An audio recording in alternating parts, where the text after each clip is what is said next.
Hello everybody and welcome back to the GDQ Hotfix. This is How to Train a Speedrunner, and tonight we're going to be learning Shadow of the Colossus 2018.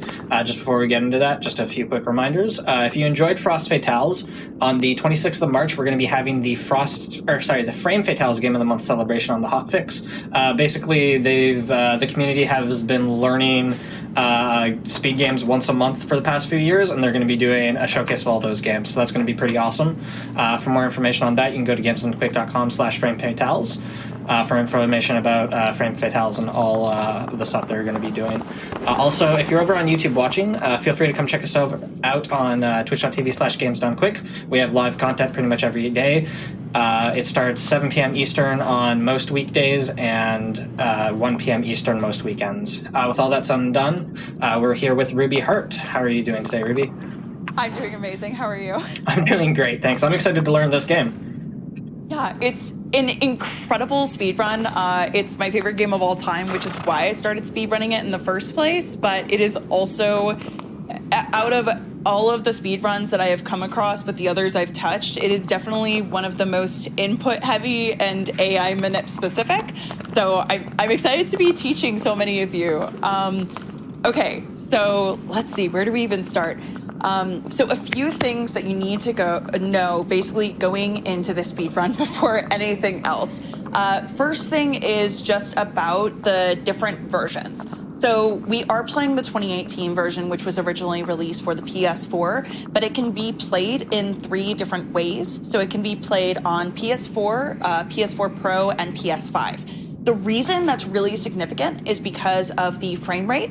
So the PS4 version can only run it at 30 frames per second, and that's the version I'm going to be playing today. But the PS4 Pro and the PS5 can run it at 60. The reason why this is really important to know the distinction is there are a few tricks that are incredibly specific, and especially when it comes to like the frames within which you can execute it, that make them very difficult or near impossible to pull off in 30 frames a second. So there are 1 or 2 tricks that some other speedrunners use that unfortunately with what I'm running at, I just can't. But you can still have an incredibly viable run, an incredibly fast run, even running at 30 frames a second. The other thing that's really important to know is there are some tricks that you actually can only execute in 30 frames a second on the flip side. Now, the nice thing is for PS4 Pro runners and PS5 runners, if you look in the settings of the game and go to display, I don't have the option here, but if you go to this display menu, there will also be an option to change the type of display you have, and it will give you the options of performance mode or cinematic mode. Basically, what that means is if you're running in cinematic mode, you're running it at 30 frames a second, and if you're running in performance mode, you're running it at 60. I'll let you know when we get to each Colossus one by one if it has a trick that is FPS specific. Otherwise, I won't really specify, because pretty much all of the other tricks that I talk about, unless I specify it, you can do, and it's completely viable on any system. The other major difference you'll notice when speedrunning on PS4 versus PS4 Pro and PS5 is the load times. So if you're playing a full run of this game, whether it be in any percent as a category, so starting a fresh file and going all the way through, or whether it be playing the category I'm going to be teaching you about today, which is normal time attack boss rush, basically you're going to notice that going into the fights, coming out of the fights, going into cutscenes, skipping them and loading into the next scene takes a lot longer on the PS4 than it does on PS4 Pro and PS5. They have much faster load times. But the thing that we do, that doesn't mean that your run is going to be inviolable. It's not going to invalidate your run just because you have longer load times, because we use the in-game timer for the speed runs. So what that means for this particular category of normal time attack boss rush is basically during every one of the Colossus fights, you'll notice a timer in the upper right-hand corner, and we add those up to see what the in-game time is. So, and that runs completely the same no matter what you're running the game on. So you don't need to worry about the fact that your real time may be a little bit longer, because in the end, what we're really looking for is that in-game timer. And the any % run has a really, really solid in-game timer that only really keeps track of things outside of those load times. So there are people who just run on a PS4 or a PS4 Pro versus some of the people with PS5s, and their in-game time can still go insanely high on the charts. So that's the first big thing that you really need to know about when getting into this speed run. The second is that there are multiple different types of control schemes. So if you take a look at just controls, you'll notice that I use Classic. I've been playing this game since the original PS2 version came out. And the really great thing about this particular game is when Bluepoint created it, they actually have the PS2 version essentially running underneath the game, just with higher definition graphics over top. So with one or two minor exceptions, you can do pretty much all of these strats in the previous versions as well. So the PS3 and PS2 version, a lot of them are super applicable, just with like mild variances in how quickly the controls kind of respond to your inputs. So I use the classic controls. It's what I've been playing since the original, but there are a few different other types that they've introduced in this PS4 version. There's classic remapped, which really only takes a few of the controls and flips them around. And then there's modern and modern remapped. So modern remapped is very similar to modern, just with some of the placement of the buttons flipped around. But the really big difference you need to know about is classic versus modern. So classic, the big benefit there is you'll notice that there is a view Colossus and camera focus. And those basically allow you to auto aim onto the Colossus, which for arrow shots, trying to get the attention of the Colossus, sometimes trying to line up for a particular strat, it is so useful to have that at your disposal. And the one on Classic, just the auto aim, tends to work a lot more reliably than the version that exists in the modern or modern remapped controller mapping. On the flip side, there are a few things that actually are a little bit easier with modern remap. So it's really a pick your poison of which one kind of works better with you control scheme wise.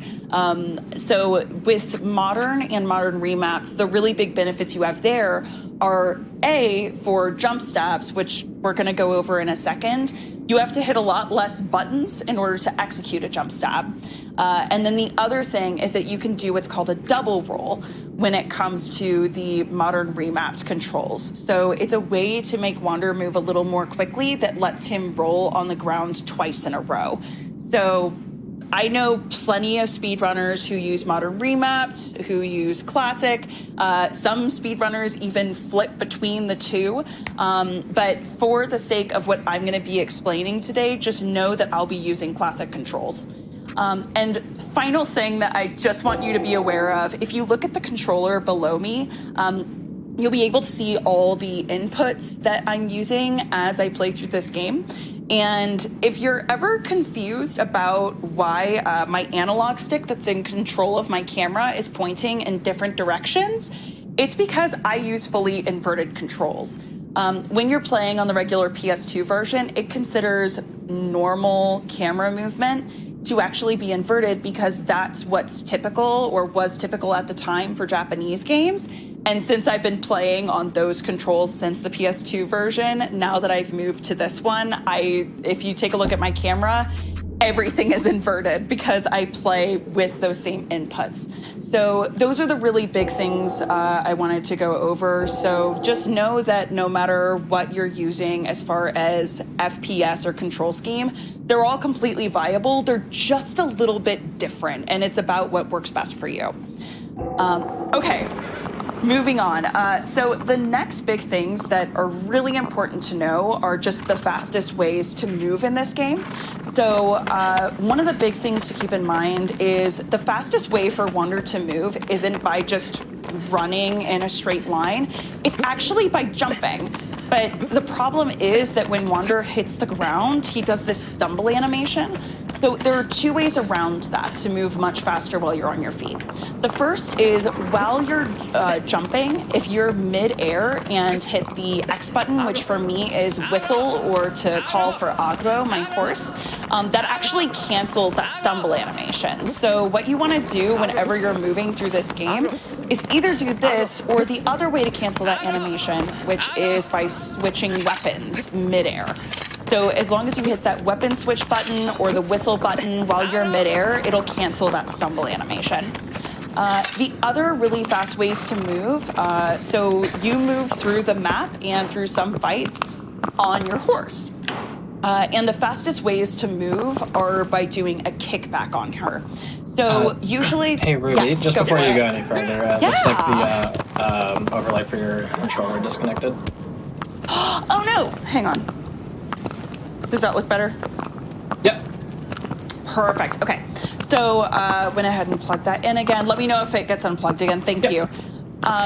Okay. So with Agro's movement, usually by just spamming, for me, the X button or just whatever the call button is for Agro while you're on her, that allows her to move around the map. But the regular just spamming that button isn't the fastest way to move. So what you can actually do is by pulling back on the analog stick, so let me go ahead and get her to stop. By pulling back on the analog stick and hitting the call Agro button or move Agro button at the same time, you can actually get her to do what we call a kickstart. So all I have to do is pull back, and just like that, she's gonna be moving at top speed. Keep in mind that while you're moving through this map, for some reason, if she's on especially tall grass, so not short stuff like this, but usually like taller clumps of grass that exists in forests, she's really afraid of grass for some reason. We still don't 100% know why, but I know for a fact that some of those models that were added for this particular version were something Blue Point added as a way to make the map prettier. So our biggest guess is that they wanted to make sure that you had more opportunities to slow down so you could really take in how pretty the environment is. But as speedrunners, we really don't want to do that. So just note to self, for the future, if you ever kickstart Agro, which is the fastest way to get her moving, just make sure that you don't do it directly on top of tall grass. And you want to make sure as you're moving Agro that you don't just hit the X button once and then let her kind of do her own thing, because if I do that now, you'll notice that she's gonna lose a lot of momentum really quickly. You have to keep calling her, keep kicking, which actually is meant to replicate actual horseback riding. If you're regularly putting pressure on a horse and onto their sides, that's the way of the rider telling the horse, hey, I need you to keep moving. So fun things you learn when you play video games and also do horseback riding. Okay. Let's see. Next thing. So that's like basic movement, the fastest ways to move through the game. The other thing, finally, that is really, really important to know is different types of stabs and grabs. So as we're playing through this game, the whole point is that you fight 16 different colossi that all behave in different ways, and oftentimes they will try and jostle you, they will try and throw you off their back, they will move in different ways. There's sigils that you can actually do damage to, sometimes have very different sizes of hitboxes. And in order to take down these colossi in the fastest way we can, we have to really monitor not only our movement on the colossus and where we grab, but how we're stabbing them. So the basic way to stab in this game, at least for classic controls, what I'm using is to hold R1 and then hit the square button, which is my stab. One thing to keep in mind, so just to do a speedrun strat right out the gate, you don't want to just tap the square button because that is actually what we call a precision stab. So it allows Wander to pull the sword back a lot more slowly, and there are really only 1 or 2 instances where, as speedrunners, we want to use that. So we really only use that if we need a very, very specific amount of a stab, and we want to make sure that we're monitoring that by giving ourselves a little more room to breathe. But if you want to just do a stab as quickly as possible, you want to make sure to actually hold the stab button instead, and that will allow you to stab a lot faster. You'll also know if a stab is fully charged the moment that you hear Wanderer give like a bigger when he's on top of a Colossus. So if you hear that grunt, and if you also notice in the lower left-hand corner where my stamina meter is, there will be a little white dotted line that will start off in the center and move its way all the way out towards the edge. And that's what we use to determine if Wander has a fully charged stab or not. And another thing that's really important in this run is percentages of stabs. So one of the things we want to do is spend as little time actually trying to kill a sigil or kill a Colossus as is humanly possible. It's that whole trying to go fast because we're speedrunners thing. What a concept. So what we've done is basically calculated the exact amount of stabs that you need to do to a sigil in order to take it out. So if I were to say I need to do a half stab, I don't want to wait until that dotted line gets all the way out to the farther rim. What I want to do instead is look towards this like darker center yellow circle, and that would be what we call a half stab. So there are some sigils where you only need to do 2.5 stabs. So I would do a few of the full ones, and then I would do basically a half. So if you ever hear me say it's a 1.8 stab, a 2.5 stab, that basically is all dependent on where that dotted line is and where it hits on the outside of the circle. Another type of stab that is really important are jump stabs.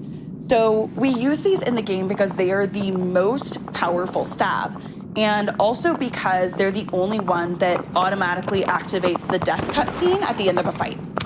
So what you normally get when killing a Colossus is Wander will take his sword, and with the final hit, it basically is meant to be more cinematic and to build up the excitement of, you beat a Colossus, yay!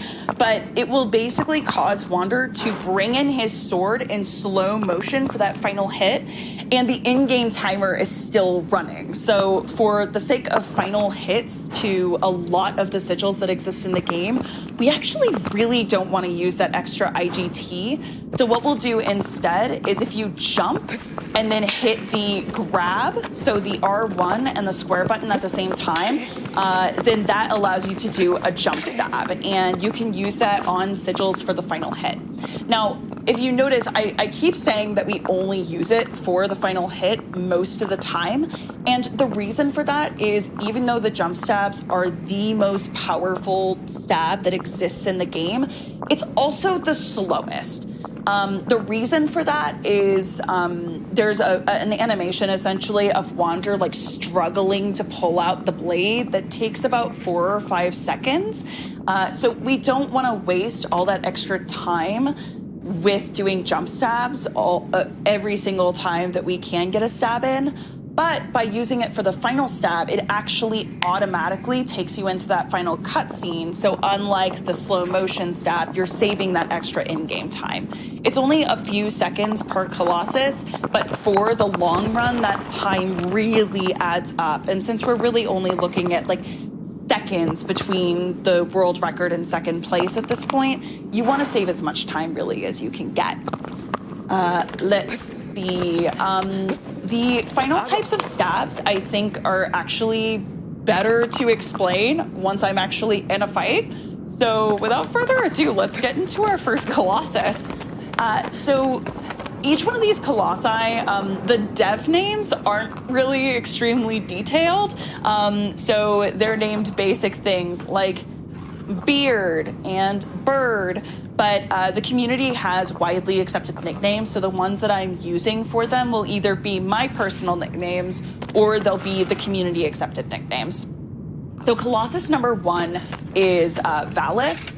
So the moment we get into this fight, the very first thing you're going to want to do is skip the cutscene.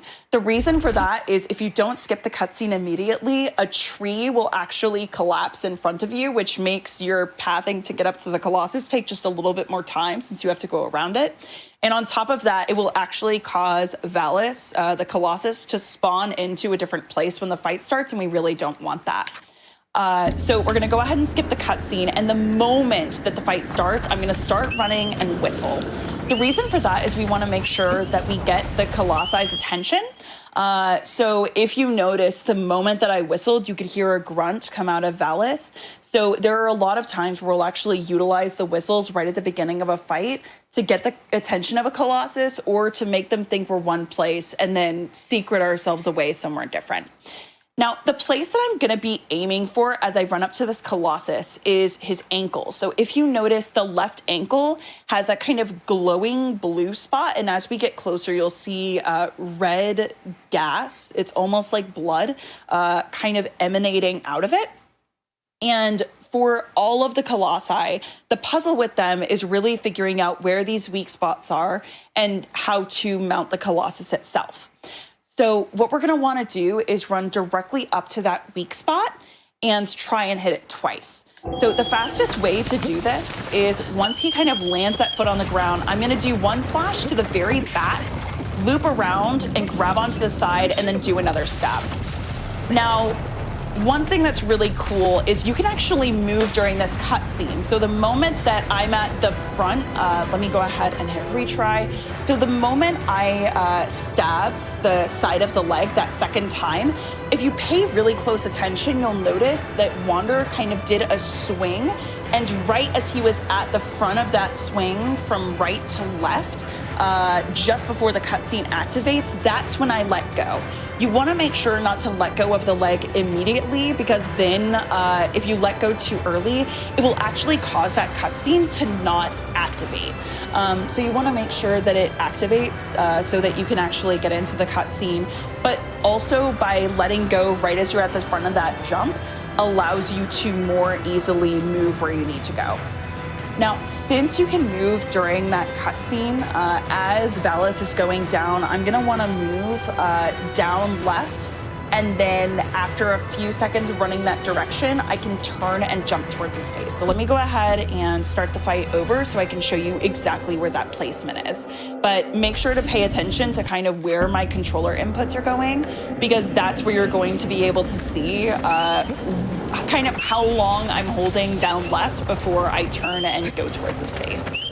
So like I said before, I'm gonna go towards this ankle, slash at it, come around, stab, and then once Wander is at the front of that swing, I'm gonna run for about 3 or 4 seconds this direction and then grab onto the face. Now, what I wanna aim for here, let me go ahead and switch to photo mode. So what I wanna aim for when I'm actually jumping towards the face is one of two placements. Either I wanna be right where I landed, which is on the right side of his face, so right on the fur, and that's gonna make it much easier for me to very quickly go up his back and get where I need to go, which is his head sigil. The other place that's a really good one to grab is right on this ledge that you can see on the front end of his face. So if you grab right onto there, you can immediately pop yourself up onto where the sigil is. It does basically force you to do a little bit of repositioning just for the sake of getting the plants that I'm going to be going for, but those are the two big positions you want to go for. So me getting on the right side of his face here is great. I'm going to go ahead and exit. So now that I'm on top of his head, let's talk about plants. So these Colossi, if you've ever played this game casually, they move around like crazy. The Colossus is basically programmed that once you're on top of it, it wants to shake as much as possible to try and throw you off. So Valus is gonna be moving his head left to right, up and down, any direction he can. However, the really cool thing is there are these sweet spots that you can grab on the different colossi that we call plants. And basically what that means is with certain placements, you can hold onto a colossus and pretty much, unless they turn completely upside down or have a very, very specific jarring animation, they won't be able to shake you out of that position. So let me go ahead and switch to make sure that the sword is in my hand here so you can see the sigil. So in order to land the plant on this Colossus, I basically make sure to position myself either directly behind the sigil, so not too far back. Otherwise, you may get what we call a meme stab, which is stabbing the Colossus, but it not actually doing any damage since you're outside of the range of the hitbox. So I want to be either just at the back of that sigil, or you can even go as far as about to the halfway point. So if you see kind of where I'm making a line with the photo mode, as long as you're behind that line on the sigil, then you should be okay and be able to maintain a plant. So we want to make sure to hold that plant for the first 2 stabs here. Oh, no, don't do this. Hang on. There we go. So I'm going to go ahead and maintain that plant for 2 stabs. And then for the final stab, I'm gonna go ahead and do a jump stab. And just like that, Valis is down.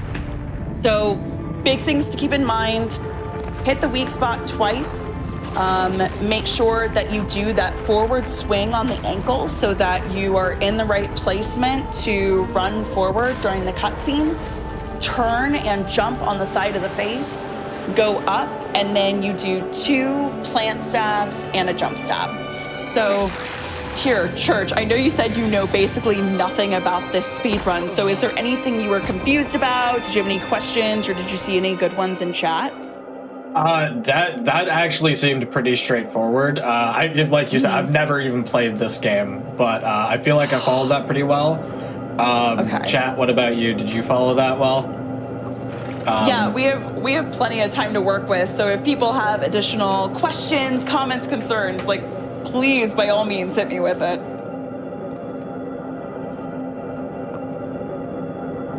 Yo, what? The jump stab is crazy. Yeah, the jump stabs are really, really cool. Like I said, we don't want to be using them all the time, just because of the fact that they do take a lot of extra time as far as the kind of ripping the sword out animations, but they're really useful for the final hits. And there are 1 or 2 additional places where they can really, really come in handy. Okay, it sounds like a lot of people were able to follow that. Amazing, perfect. So that's the first Colossus. Yay! Moving on. So Colossus number 2, one thing that is really, really important to note with this Colossus is if you are looking at speedrunning this game more intensely, the strat that I'm about to show you is actually very different than the any percent strat. So in any percent, there's this really cool thing where Quadratus, the boar that I'm about to show you the fight for, here, actually, let me go into it just so I can see if I can show you in photo mode. Give me 1 second. While you do that, one question: does the jump stab work even when it doesn't hit the sigil? No. So if it's still outside the hitbox, then it will give you a meme stab. So basically, you'll hear a sound almost like the sword is being deflected, and Wanderer will go, ugh. So it's his way of basically being like, oh no, you stabbed the wrong place. So you'll know very quickly if you didn't land a stab and if it was a meme instead. But the really nice thing is the hitbox for that particular sigil not only goes right where you see the sigil, but it goes about 1 inch or 2 outside of it, and especially to the sides of the head. So where I happened to stab for that jump stab was like right at the right side of the head, a little bit outside of what looked like the range was. And there are some sigils that are much, much smaller as far as their hitboxes and others that are much bigger. So I'll make sure to go over kind of if you have a lot of extra leeway or not on each of the sigils. Perfect. Yeah. That's a really good question. So this is Quadratus.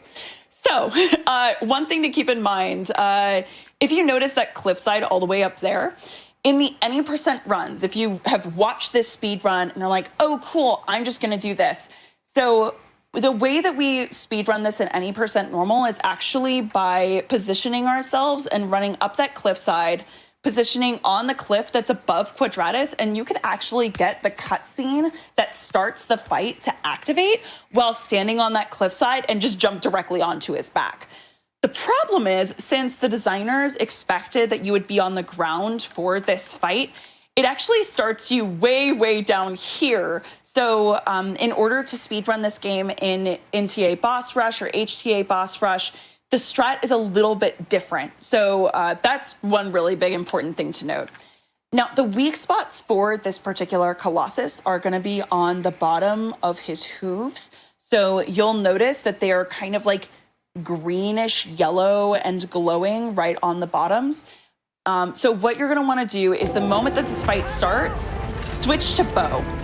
Now, what I'm going to do here is kind of run past this back leg. So I'm not going to run directly into it. I'm just going to kind of high-five it as I pass. And what I want to do is essentially run just for a few seconds past the leg and the trajectory it was kind of on before turning around. It's basically going to put me in position to be able to shoot the leg and do what we call the ump jump.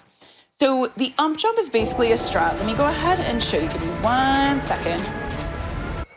So the ump jump is basically a strat that allows you to grab onto that big, nice little node, almost the notch that's coming off of the butt. So rather than having to shoot a leg and then wait for him to bring his leg down because, oh no, you hurt me, get around to the fur, climb all the way up the side, what we can actually do instead is the moment we shoot the foot, there happens to be an animation of as quad is going down, that butt platform, I guess we'll call it, the butt platform, drops down just low enough so you can grab onto it. So I'm gonna go ahead and shoot this foot and run towards it and then jump and grab. So that puts me in the perfect position to grab it as it's kind of swinging down and then climb up the butt. Now, the next sigil is gonna be here, and this is another place where I'm gonna need to explain the next kind of stab. So I went over plants, I went over jump stabs. One of the final types of stabs, there are two more, so cycle stabs and sexy slashes. So a cycle stab is basically where if a Colossus is at an angle, so right now you can see that if I were to look to the side, Wander isn't going to fall off. It's not completely vertical as far as the line, but he's not completely laying flat either. He's just a little bit on this vertical line. And what we can do there is actually quickly let go of the sigil after doing a stab and re-grab. And that allows us to basically skip the animation of Wanderer slowly trying to pull out the sword. And we can just quickly pop out of a stab, grab, and do another.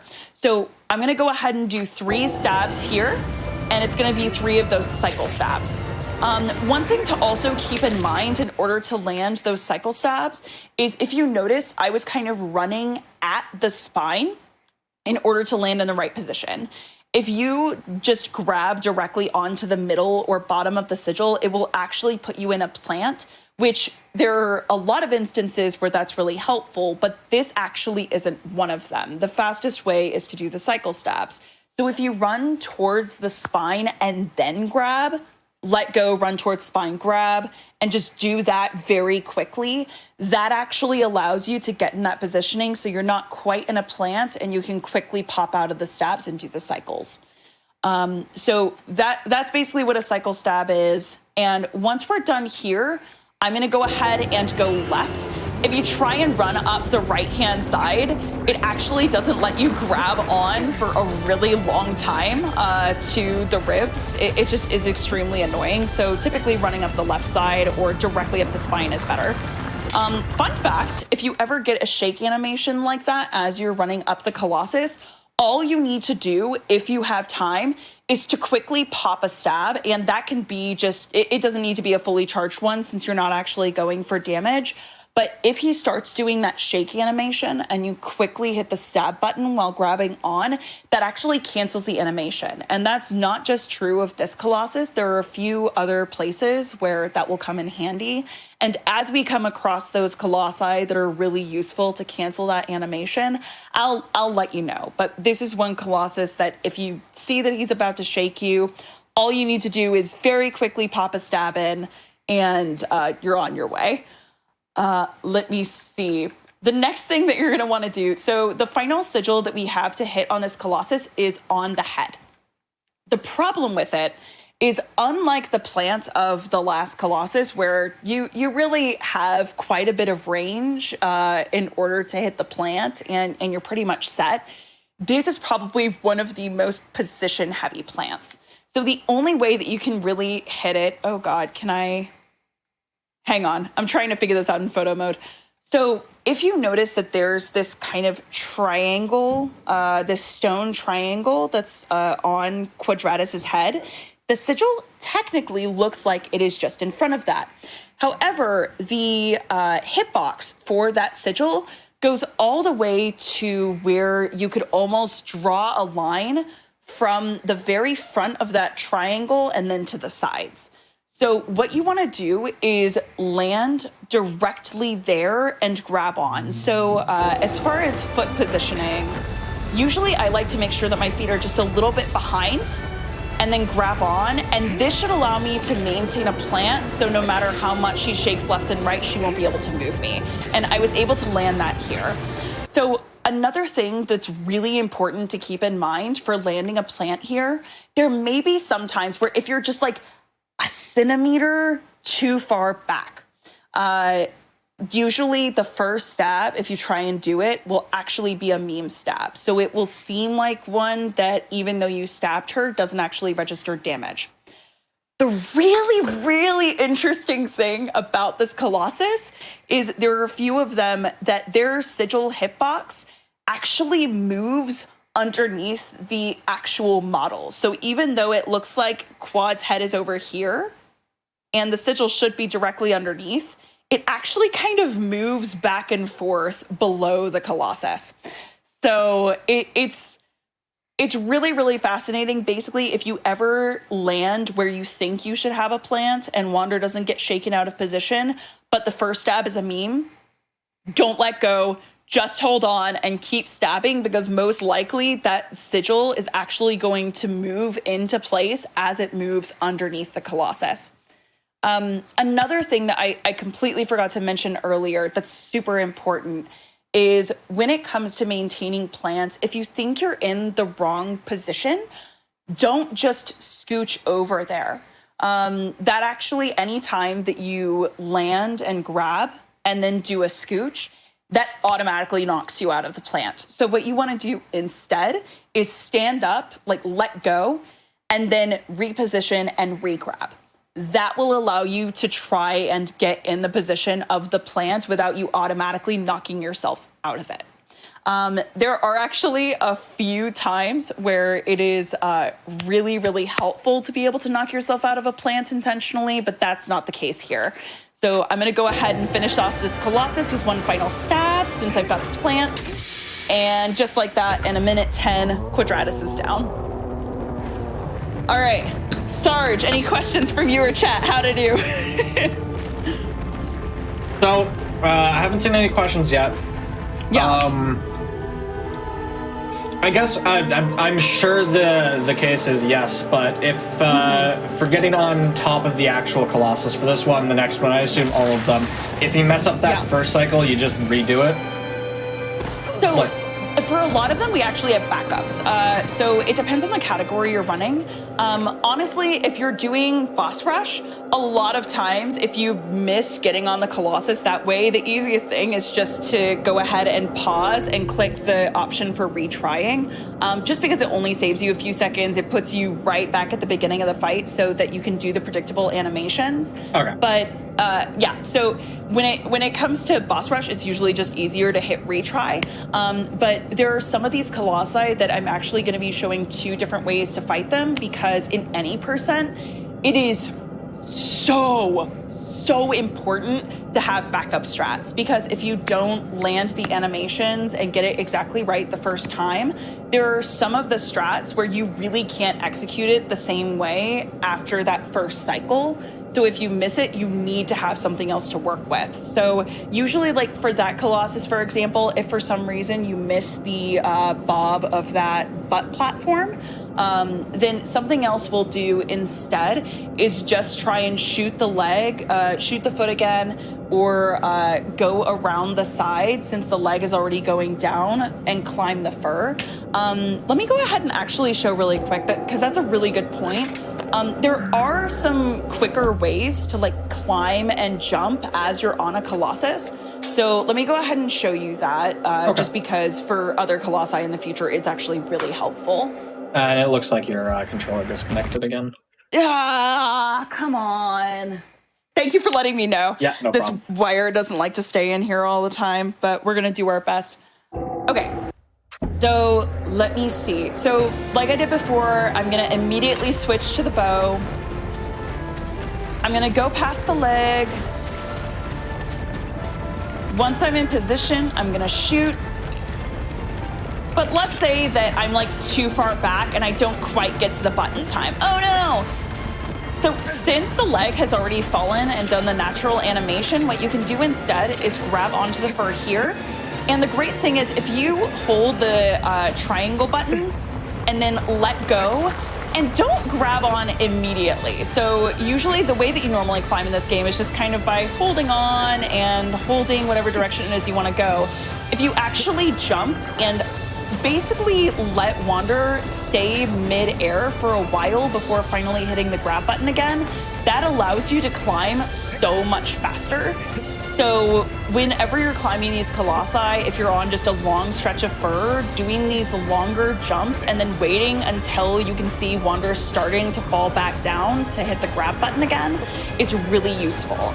This also applies to side jumps. So if you were to do a side jump on the Colossus and need to get a lot of distance really quickly, you can hold the grab button as well as the jump button in that direction and then not hit grab again until you know you're at kind of the final point of that jump. So it's a really easy way to get yourself around a little more quickly on a Colossus, and for several of them that we have to climb, it's really, really useful just overall. Okay. So yeah, that's how I would do it. Yeah! No, that was a really, really good question. Let's see. The only other question I see is about adjusting headphones. I just do that a lot. My hair will sometimes just feel weird on my head or get in my face, so I tend to do that a lot. Okay, let's see. I think that's everything with Quadratus. There were no other questions, so let me go ahead and move to... Besides that, I feel like that was pretty straightforward. I assume they're going to get super complicated, but I think the first two have been pretty straightforward. Yeah, so the nice thing about the first few is they're kind of tutorial Colossi. They're very much meant to be Colossi that train you in how the game works. So the first two are pretty straightforward as far as their execution. But the next one we're about to do is actually, there are 4 different Colossi that have some of the hardest strategies in order to pull off their tricks.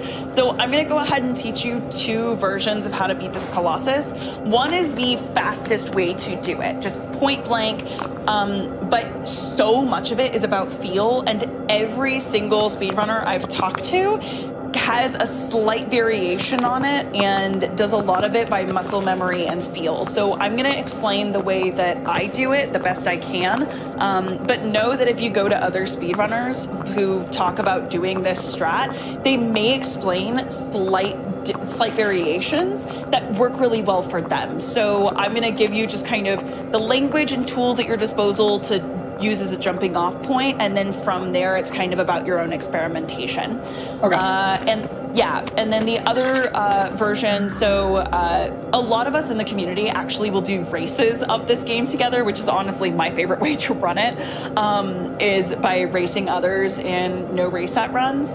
But if you're doing a no reset run of any percent and you don't get this first try, the animations reset in such a way that it is so much harder to do it first time, so I'm also going to show it back up.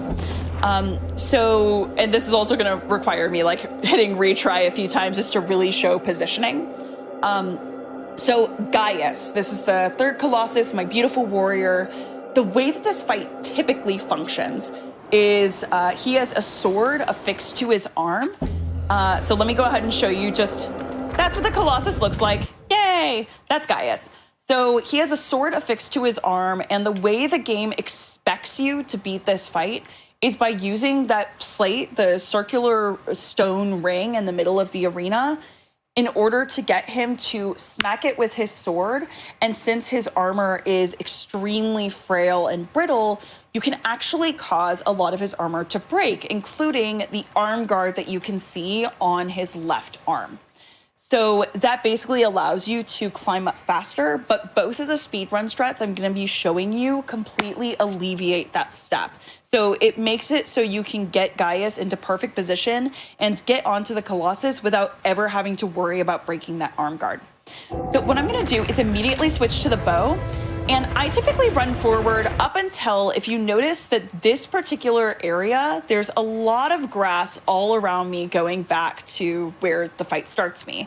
But if you run forward and kind of aim for this bald spot of grass, this is the perfect positioning to get Gaius where you want him to be. As soon as I land here, I'm gonna go ahead and auto aim, and I wanna try and aim at least 5 arrows into his tummy. The reason for that is basically to save us extra stabbing time later.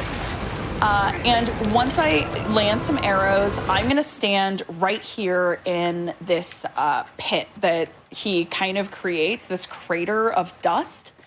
And what I'm gonna be doing here is called the Space Jam, or the Gaius launch. People call it both things. Really do with it what you will. The idea is, this game doesn't have a ton of RNG with a few exceptions, but a lot of our speedrun strats are very, very carefully timed to exact animations that the Colossus will do pretty much every time. And the other thing we use a lot of is physics manipulation and physics abuses. So when Gaius's sword is swinging up and he kind of brings it upwards towards his face, the idea is that you want to jump in a certain way to allow yourself to use that momentum of him pulling up the sword and launch yourself directly towards his head. The first stab that I'm going to do is in just a second. The moment that he starts doing this animation, you're going to see a little dust cloud kind of puff out. And that's when I'm going to want to jump basically in this direction, if you can see that with the analog stick. So I want to be jumping up and to the right. And you don't want to hold the jump button for that long. Honestly, just doing a tap to the button is perfect. If you do any more than that, you're actually going to go past the edge of the sword, which will just be awful, and you've already lost the game.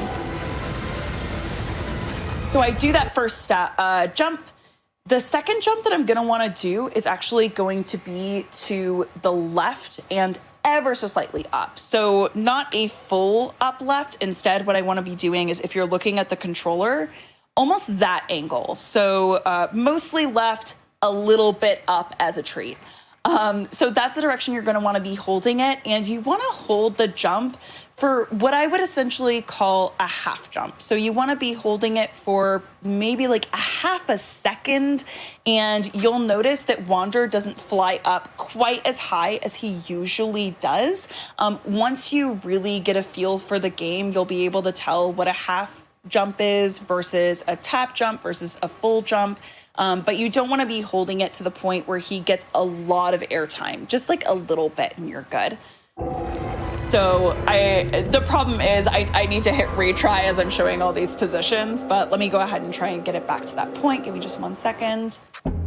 So building on what we just said, like I mentioned before, I'm gonna immediately switch to the bow, run towards the bald spot in the grass, and I'm gonna start shooting the weak spot sigil that's in the center of his tummy. You'll notice that just little notches of damage will be done every time that I hit it. So you always wanna be monitoring that health bar. I only got 3 arrows that time, which isn't as much as we want, but it's something.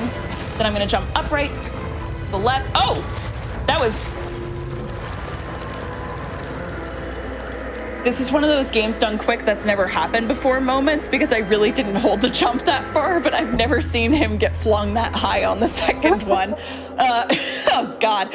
All right, let's go again. Okay, I'm gonna run forward. We're gonna land in the bald spot. Amazing. We're gonna shoot the belly. 1, 2, 3, 4, 5, 6, and that's great. Like 6 arrows is right around where I want to be hitting. So I'm going to position myself right in the middle of the sword, jump, do a half jump, and then the final jump that I want to do. Oh God, come on. They said the thing. Yes, I said the thing. I'm occasionally monitoring chat just to see if anyone has questions that I can see. Let me see. All right. 1 arrow, 2 arrows, 3 arrows, 4 arrows, 5 arrows, 6 arrows. Amazing. Getting in position. Wander. So as I mentioned before, this is one of the hardest strats in the game. Usually I can get it pretty solidly, but right now he's being a bit of a meme, meaning I'm not doing it right. So give me 1 second. And the final jump, just to go into it for a second, that you're gonna wanna execute, basically you wanna do like a step and a half before you actually hit the jump button. And basically what you're looking for with the final jump after that half jump to the left and ever so slightly up is you want to be aiming up and to the right. So about this trajectory, because you are aiming directly for Gaius's head and specifically Gaius's ear on the left-hand side facing you. The reason we don't want to go directly for the head and want to go for that ear instead is just because it's going to make the transition onto the back and getting the head sigil so much easier. So always make sure you're aiming for that. And when I hit that final jump after a step and a half or so, then you want to hold the jump button for dear life so that your character just gets as much airtime as possible. So let me see if I can do this. Oh, come on. I swear I'm good at this game. I swear. Hang on. Yeah, Gaius is saying nope to me. Hang on.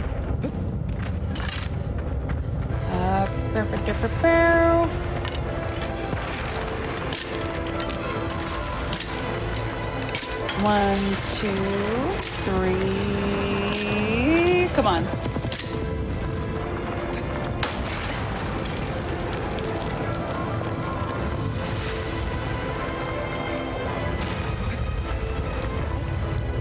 I am just messing this up like crazy today. Hang on. It's all good.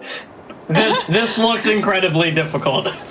It's extremely difficult, but also like I did a D-rust earlier just to go, all right, I need to make sure that I do these tricks right. And this was one that I got immediately. And I mean, I think honestly, this is a testament to the fact that this is such a hard trick. This is one that like, even speedrunners who have been playing this game for a really long time, I know it happened to me once, but there are some times where like it's happened to other speedrunners too, of just suddenly falling out of it and it becoming the hardest trick in the world for them even after they've had it for a while. So like, if it ever happens to you, even after you get it, it's know that you are not alone, and this is one of the hardest to execute tricks in the game. So kind of getting into the flow of it again can be tricky sometimes, and that's okay. Like that's why we have backup strats for it too. Let's see. Yeah, this isn't a do it or your run's over kind of deal. This is optimal, but we have ways of recovering. Exactly. There we go. All right, so this is the Gaius launch.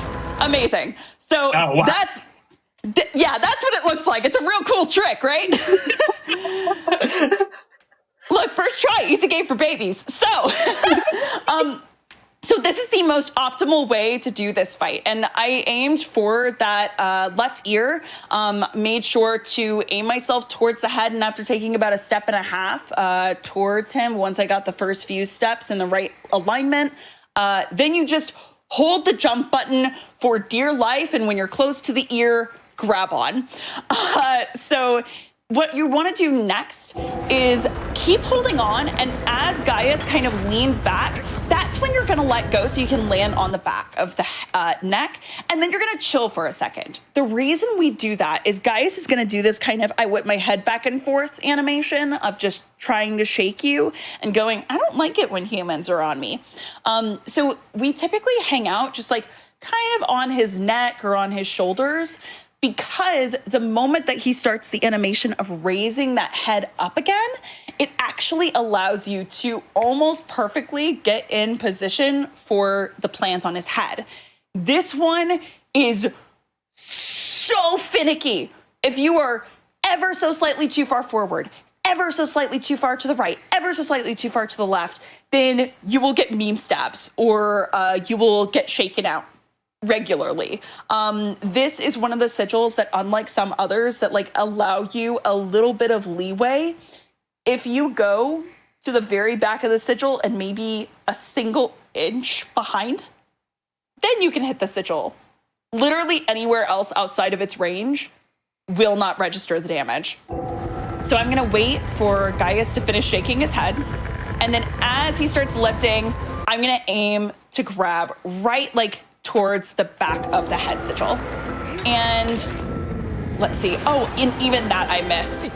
So like I said, this is like an extremely difficult plant to hit. Let me go ahead and try again to get in position for it. Yeah, so now I'm in the plant. Now for this head sigil, you want to do 3.5 stabs. Unfortunately, since I didn't get the plant immediately, I'm not going to be able to land every single one of them before he shakes me out of it, because eventually Gaius will do an animation of lowering his head enough and shaking. So Wander is essentially upside down. And when Wander's upside down, there's really nothing you can do about it. You will get shaken out of a plant, but as long as you keep holding the grab button, you're fine. With these speedrun strats, you shouldn't run out of stamina too quickly. But I'm gonna try and do as many stabs as I can before that happens. And for this head sigil, you're gonna wanna do 3.5 stabs. I've already done 3. So if I just get back in position and do a half stab, so I'm gonna hold it until like the middle of that bar, then you'll notice whenever a sigil is about to be taken out, so like when all the damage to that sigil has been done, it kind of does a bloom flash of light. So it gets just a little bit brighter before it fades away. So you don't need to wait until the sigil completely fades. If you see that it flashes brighter, that means you've done the damage and you're good to go. Now, for a lot of the colossi, that would mean just running away and going to the next sigil, but this is actually one instance where you want to keep grabbing on. And I typically wait until Gaius swings his head backwards. So unless you don't want to do the animation. Nope, there we go. So once he swings his head back like this, you can actually just let go and grab onto the back fur. That will get you to this platform. And one really great thing about waiting for that animation is if you notice, Gaius's belly is at a beautiful diagonal right now, which means we can do the things that we did on the last Colossus, which are cycle stabs. So I'm gonna grab onto the belly, stab, and then I can quickly let go and re-grab so that I can get in another stab. You can only really do that for the first few hits, but it is so helpful. And I had a little bit of a stumble there just as far as getting the head plant, But with that strategy, so doing the full Gaius launch up to the ear, landing the plants immediately after waiting for the shoulder animation and kind of his head shakes to stop, and then transferring yourself all the way over to the belly for the cycle stabs.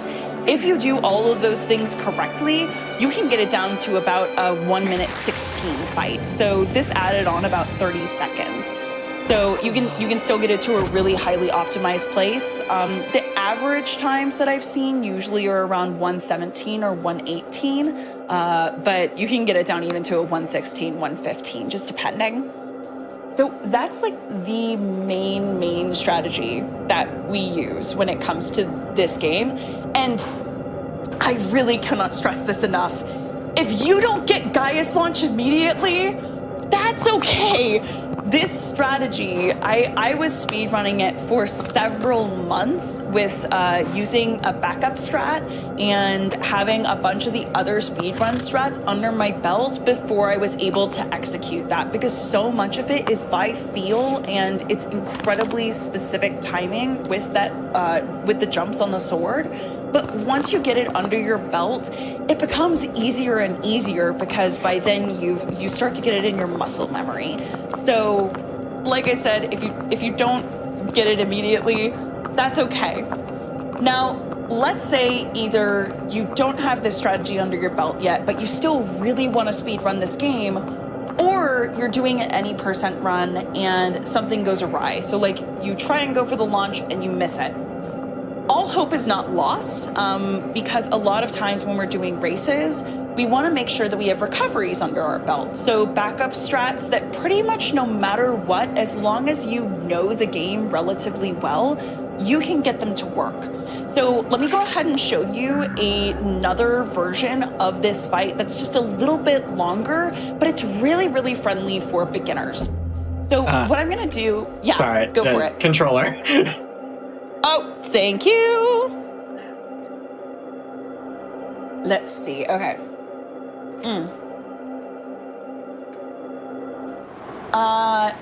I think someone also had a question about where the sigils are and how to get them to show up. So one thing that's actually really cool about this game, let me show you really quick, is if you hold out the sword, you can actually get the sigil to show up. So if you're ever like, I just want to do some target practice with the belly before I get into the full runs of this fight, you can highlight it and then switch over to the bow and try and shoot that position. Try and really memorize where it is. The fun thing is that even sometimes you can actually go like a little right or a little left of it and it will register the damage. Not all the time, but sometimes. So that's one really great way. And also, fun fact, if you are looking to trophy hunt in this game, there is an achievement for just highlighting one of the weak spot sigils with the sword to kind of show off where it is from a distance. So if you're ever looking to achievement hunt for this game, that is one way to do it. Let me see. Okay. So for the backup strat, I'm gonna run and try and get into the same position. So the beginning is basically the same, going for that bald spot in the grass and trying to hit the weak spot sigil in the tummy about 5 times. It basically just saves you having to do extra stab damage later. But what I'm gonna do, rather than standing in the crater, is I wanna jump for the side of the sword and basically get myself as high up on here as I can. Once I am actually on the sword, it's all about following the animations. And I typically hold the R1 button just because it is not only the grab button. If you're on something where you can't grab onto fur, it's a crouch button and kind of a stability button. So in order to follow these animations without just immediately getting knocked off the side by Gaius, if you hold this, it just makes it a little bit easier to remain stable. And I typically follow his animations. I make sure that when you're doing this, as you're following the animations, you don't get too close to the fur. You really don't want to be much closer than where I'm sitting right now. So kind of right behind that big crack that goes along the blade. The reason for that is with the animations, if you're past that line, sometimes as he's like lowering his arm before doing this final raise up animation, it will actually cause Wander to say, oh, I'm close enough to the fur to be able to grab it. and it will cause you to grab onto the fur, which throws off your timing. Because what we want to do here is in just a second, after waiting for him to kind of just reposition himself for a second, Gaius is going to raise up the sword a little bit more. And what I'm going to want to do is run up the blade, and it's going to position in such a way that I can actually grab onto his belt that's all the way up there. So let me go ahead and show you what this looks like. So I'm going to run, jump, and then I can grab onto his belt. So you basically want to get to know what those animations look like, and then as he's doing that final raise, that's when you can run up and grab his belt. The really nice thing is, if for some reason, it applies to not only this Colossus, but several others, and even is something we use as a strategy for a few, if you get like pretty close to the belt here, but you're just a teeny bit too far away, Wander has these beautiful things that we call magnet hands.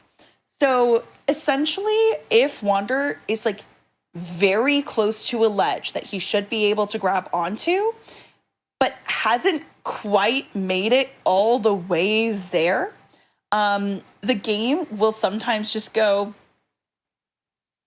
you know what, we think you're close enough, and just pop you over. So if for some reason you can get really close but not quite there, you just try and hit the grab button anyway. And sometimes it actually will show mercy to you and allow you to pop over and grab on anyway. Also, just in general for this run, if you think you're about to fall off a Colossus, if you think you might be close enough to a ledge but you're not sure, if anything has gone wrong, when in doubt, hit the grab button, because you have no idea how often it can actually save runs and let you grab onto a part of a Colossus that you may not have even realized was grabbable. Especially for Colossi like this, where since we don't break that arm guard, it's so much harder to get back up onto them, especially if they throw you off the first time. So with this, let's see. So once we've actually grabbed onto the belt, we've gotten to the belly, we're gonna take out this sigil first. You can't do cycle stabs as readily here because since he hasn't done that kind of bend over animation, I'm not at the same diagonal, so you just wanna grab on and stab 3 times. And then the easiest way to get up the Colossus is actually to grab the back here. And then once he stops freaking out, when he's leaned forward, you can actually just jump all the way up with a fully charged stab and get past it. So there are some people who will still opt to jump from the belly to the arm guard and then climb up just because they found ways to perfectly time the animations of kind of how Gaius moves his arm up and down. But especially for beginners, the easiest way to go about it is to wait until he finishes shaking and then just do a fully charged jump right from the back all the way up to his shoulders. Now from here, you can go ahead and do just what we were doing before on the other mode, which is getting a plant, doing those 3.5 stabs. If he knocks you out of a plant, hold on for dear life, reposition if you need to. And it won't be as fast as the like 118, 117 that we were looking at before, but that can still get you to a 145 to 2 minute fight. So again, is it the absolute fastest and most optimized way? No, but is it a way that is really reliable, and if something were to go awry, you can more than gladly use it? Or something that if you haven't quite got Gaius launch yet, it's another strat that can still make you completely viable to get runs on the chart. This is a really, really good method to use to kind of get your starting speed runs on the chart.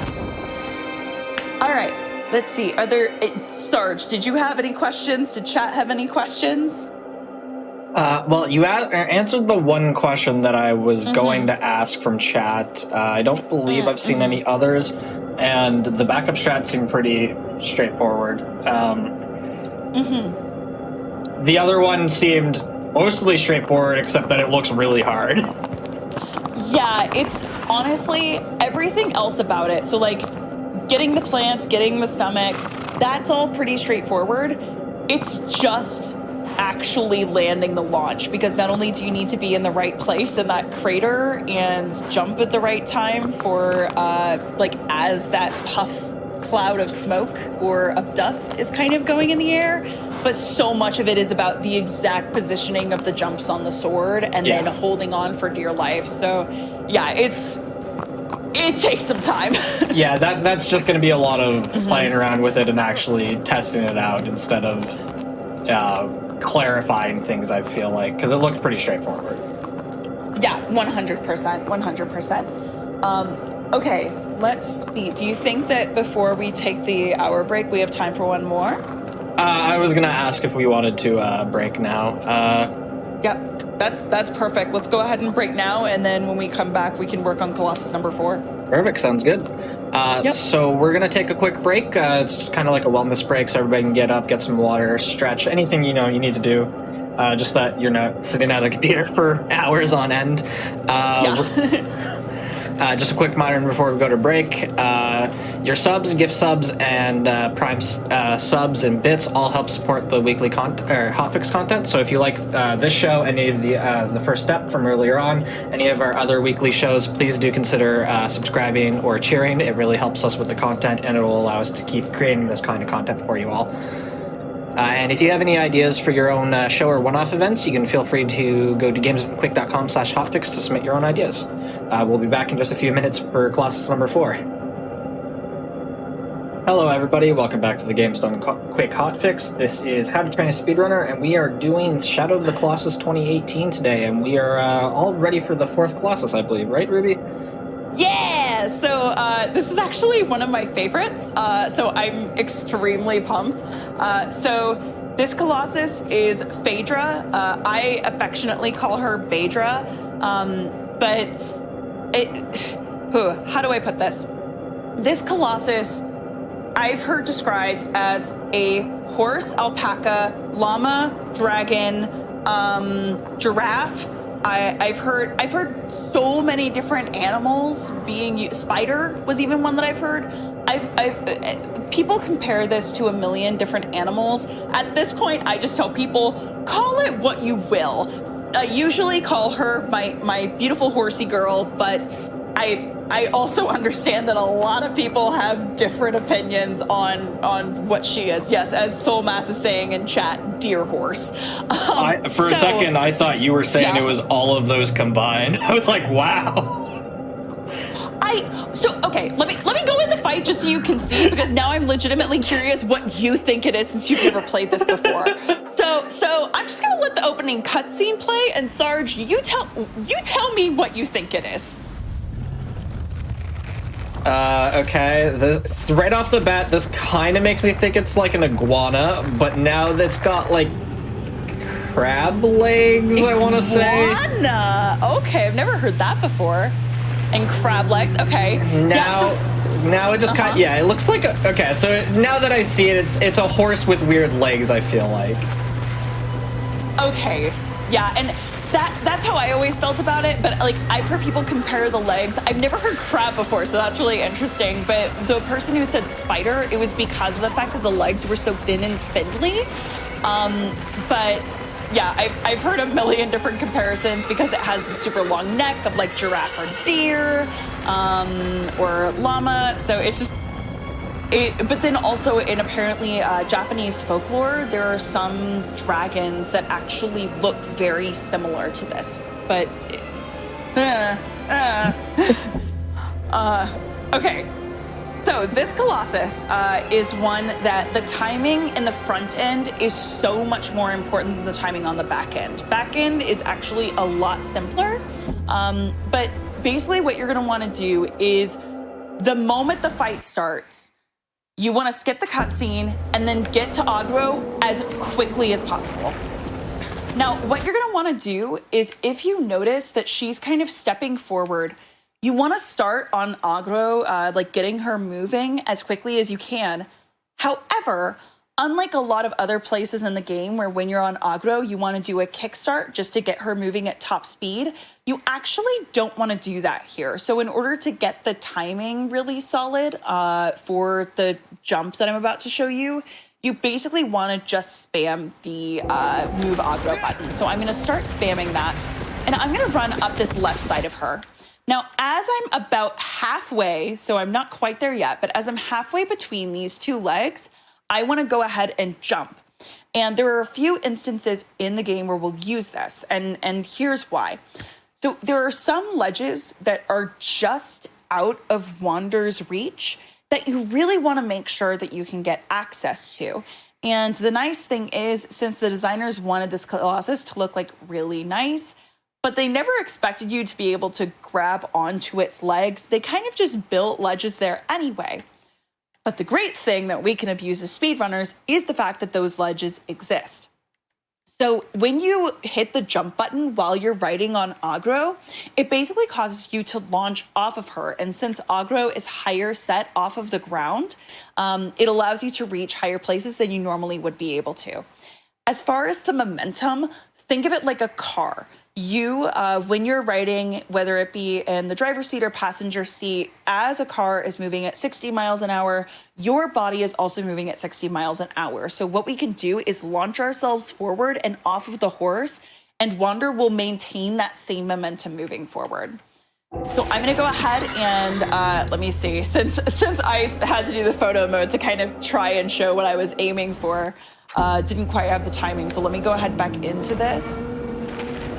So like I said, I'm gonna mount aggro basically immediately. I'm gonna run to about the halfway point between the legs, and then I jump, and that allows me to grab onto this back leg.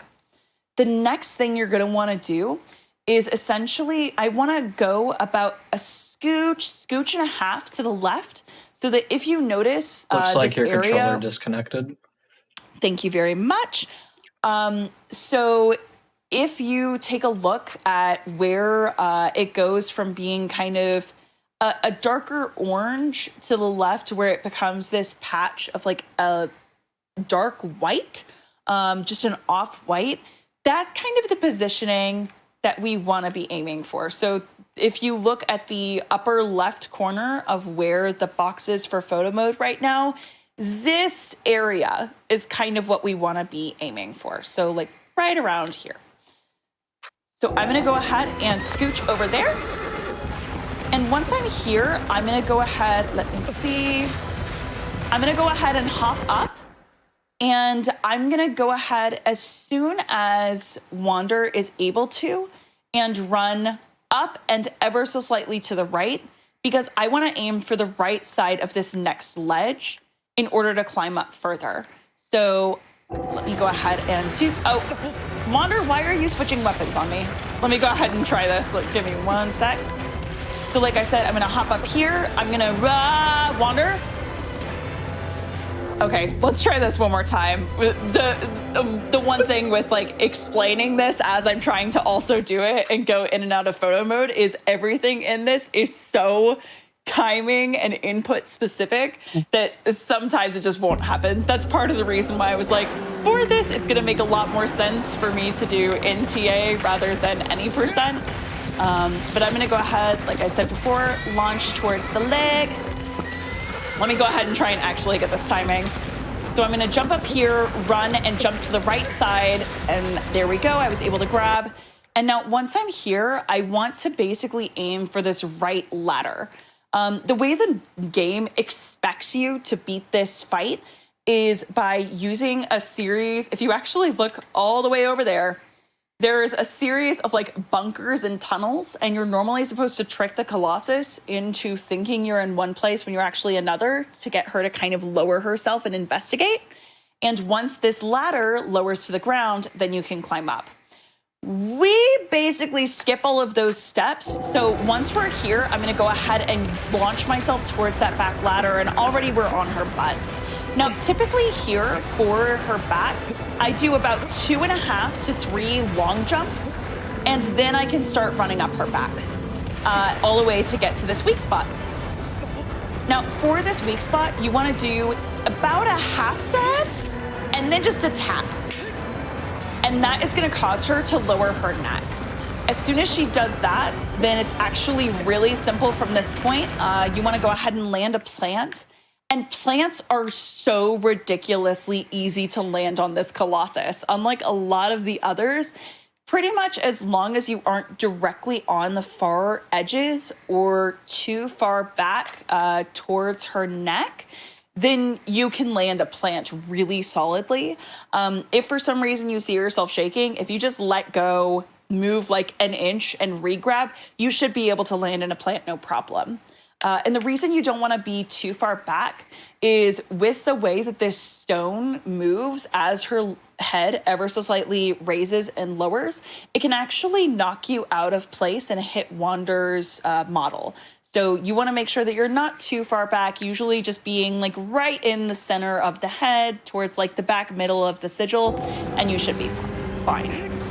From here, it's honestly just a matter of holding on and then doing full stabs to stab her all the way home. So really simple. The honestly biggest and most complicated timing is right in that front half. Just making sure that you get that timing when it comes to the jump onto the leg and climbing up. But once you get that, then you can climb up the back, get to the neck, and get to the sigil really easily. Now, one thing that I want to note, even though I can't actually show it off, there is another way to do this fight that is actually faster. But like I mentioned earlier, there are some strats that either are extremely, extremely difficult or near impossible to pull off in 30 frames per second, but are much easier to pull off in 60 FPS. And one of those strats exists in this fight.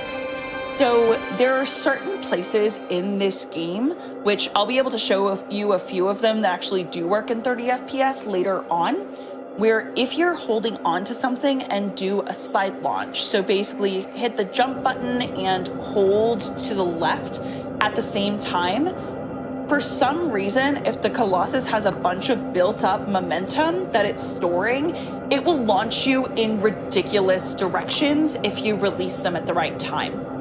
With this Colossus and the 60 frames per second, there's actually a way to grab onto that lower tier of the leg, and rather than doing the climb from the lower tier to the top tier to the butt ladder, you can actually just do a launch essentially and let go as Phaedra is kind of pulling up her leg and get yourself all the way directly onto her back.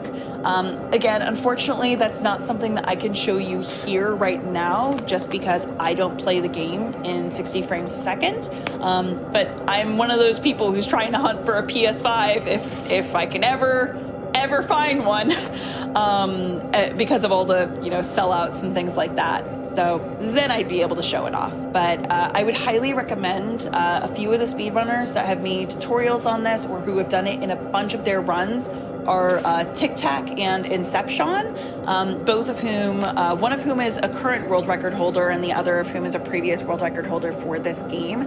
They have really good videos, either showcasing this strat or breaking it down step by step.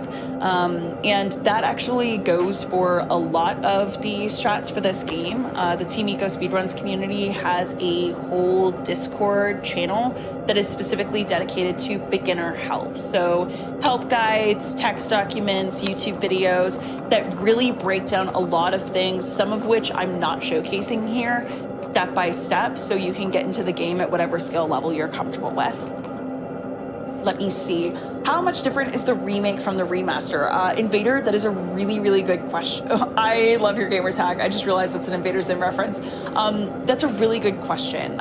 So the biggest differences are honestly just a few changes that Bluepoint made between the PS4 and PS3 and PS2 versions. So Bluepoint, for example, that strategy that I mentioned earlier of Quadratus, the second Colossus, being able to start on the cliffside and actually activate the cutscene for that fight and jump directly onto his back, that is a strategy that only works in this version. You can't actually activate that cutscene anywhere but the ground in the PS2 version. So there are a few slight differences like that. The other really big difference is in the PS2 and PS3 versions, when you're going through the forests to get to different colossi, it will basically allow you to just kickstart and run through those forests full throttle. But in the PS4 version, Bluepoint knew how beautiful their game was. They wanted to make sure that you were taking in the view. So Agro, when it gets to a forest, she'll actually slow down and kind of be like, see, we're gonna take in all the sights here. Isn't that exciting? As speedrunners, that sucks. So we have to regularly kickstart her, usually 2 or 3 times, in order to get her all the way through the forest. All right, let's see. Sarge and chat, are there any additional questions, comments, concerns about Phaedra, or shall we move to the next Colossus? I haven't seen any, and I think it was pretty straightforward, so. Okay, amazing. Okay, so as I had mentioned before, most of this game is pretty much preset. As long as you know where to stand to activate certain animations, then you'll get pretty much the same result every time, with a few exceptions. This Colossus is going to have one of those exceptions. So we'll see which version we get here, and hopefully I can go into this fight a few times to try and show you what both the different versions look like. So this Colossus Avion is a gigantic bird over a basically lake of water. No matter what, there are some Colossi where if you fail the mount, so getting onto the Colossus, it really only takes between 7 and like 15 seconds of time away. So you're not going to lose all that much time with a retry. This Colossus is an exception because getting all the way onto this Colossus, starting to do the stabs, usually you wouldn't fall off until you've already used about a minute of in-game time. So the time losses here, if you fall off, can be anywhere from 1 to 2 minutes of time, and you really, really don't want to lose that. So what I'm going to do here is skip the cutscene. The moment that I entered this fight, you want to make sure to start moving and switch to the bow. So I'm going to switch to the bow as soon as I take a step and jump. Once you're actually out of that platform, then I'm gonna start swimming underwater. So in order to do that, you basically hold the grab button, and I wanna make sure that the line I'm swimming at is as straight as is humanly possible, because that actually, swimming in straight lines uses a lot less of your stamina. The more that you're veering left and right, the more stamina and the more breath that's going to use for Wander. So you really don't wanna use that extra time if you can help it. The other thing that's really important is if you notice whenever Wander like whistles at the beginning of a fight or switches weapons at the beginning of a fight, I always say to start moving first. Just make sure that Wander has at least a step in front of him before you do these other things. And the reason for that is if you are in boss rush and or even if you're in any percent and you've just come out of a cutscene, if you immediately whistle or immediately weapon switch, it actually stun locks Wander and won't allow you to move forward until you finish that animation. But by moving first and then doing it, it activates the animation of, oh, Wander can move and also do this thing at the same time. So always make sure not to stun lock yourselves, my friends. So I'm gonna go ahead and get out of this and keep swimming forward. Like I said, I'm gonna try and swim in as solid a straight line as is possible. And the moment that I land on this left platform that I'm aiming for, I'm gonna go ahead and hop up and shoot Avion with a single arrow. That's basically for the sake of getting her aggroed. You can't get her to dive down towards you with just a simple whistle like some of the other Colossi where you can really get their attention just by whistling. So once she starts diving down, that left wing, or the wing on the left side facing me, is going to be the one to come down towards me. So I'm gonna go ahead and let that dip down and immediately grab on. Now, from this point, you wanna make sure that she's gonna do about 3 flap animations. And by the time those finish, we wanna be on the top part of the wing on this fur rather than down here, because that's just gonna save us a lot of extra time when it comes to the transition from here to the end of the wing. Now, this Colossus has 3 sigils that we're going to be looking at. So there's 1 stab's worth of sigils on the left side, 1 stab worth of sigils on the right side, and then there's a final sigil on the very back of the tail. So the very first one we want to go for is this one that's on the left-hand side. So I'm going to go ahead and hold this. And usually what I do is as she's kind of flapping her wings, I do let go regrabs strategically with the timing so that I can make sure that Wander lands up. So already at the end of those flight animations, I'm up on the top of the wing. Your controller disconnected again. Thank you very much. Something else that some speedrunners will do when actually heading towards this Colossus and trying to get up towards the top part of the wing is rather than doing let go regrabs timed as the Colossus is flapping, is they'll make sure that when they initially grab on, they do it far closer to the right side rather than the left. And then do very, very rapid let go regrabs that kind of pop them up towards the top. The problem is with that particular version, if you are not quite far enough to the right-hand side, that can just cause you to get thrown off or get knocked out of position to the point where you can't even let go regrab. So if you are able to do the let go regrabs extremely rapidly from that right-hand side, popping yourself all the way to the top, awesome, great. I know some speedrunners that live and die by that strategy. If you can't, or if you end up not being all the way to the right-hand side, just time it with the wing flaps and it works just as well.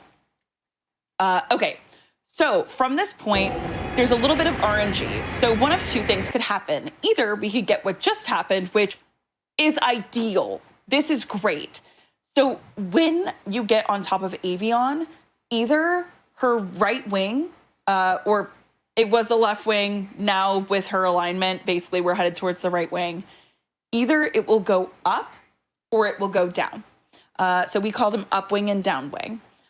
Basically, this is one of the few moments of RNG that you see in the game, and we have 2 different strategies and ways that we take these on, just depending on that trajectory. So for this particular one, we can get the cleanest wing drop. Basically what that means is after I stab this wing, Avion's gonna do a barrel roll. And with the way that she lands after that barrel roll, I can essentially let go of the top wing and allow myself to drop all the way to the opposite side. So let me go ahead and see if I can show you what that looks like, and make sure you're paying attention to what my controller is doing, because there are a few really specific things that happen in there, and I'll kind of break it down and go into depth once I can do the trick. Oh, nope. Oops. So that was a dumb thing I did. That was basically I tapped the sigil rather than stabbing it all the way, which is really unfortunate. But let's go ahead and do that. Okay, let me go ahead and hit retry on this. That was me being dumb. I tapped the stab button because I got excited about showing the wing drop rather than holding it. Always make sure that you do a full stab, but let's go ahead and try this again. So I'm gonna go ahead and switch to bow, immediately swim towards the left platform.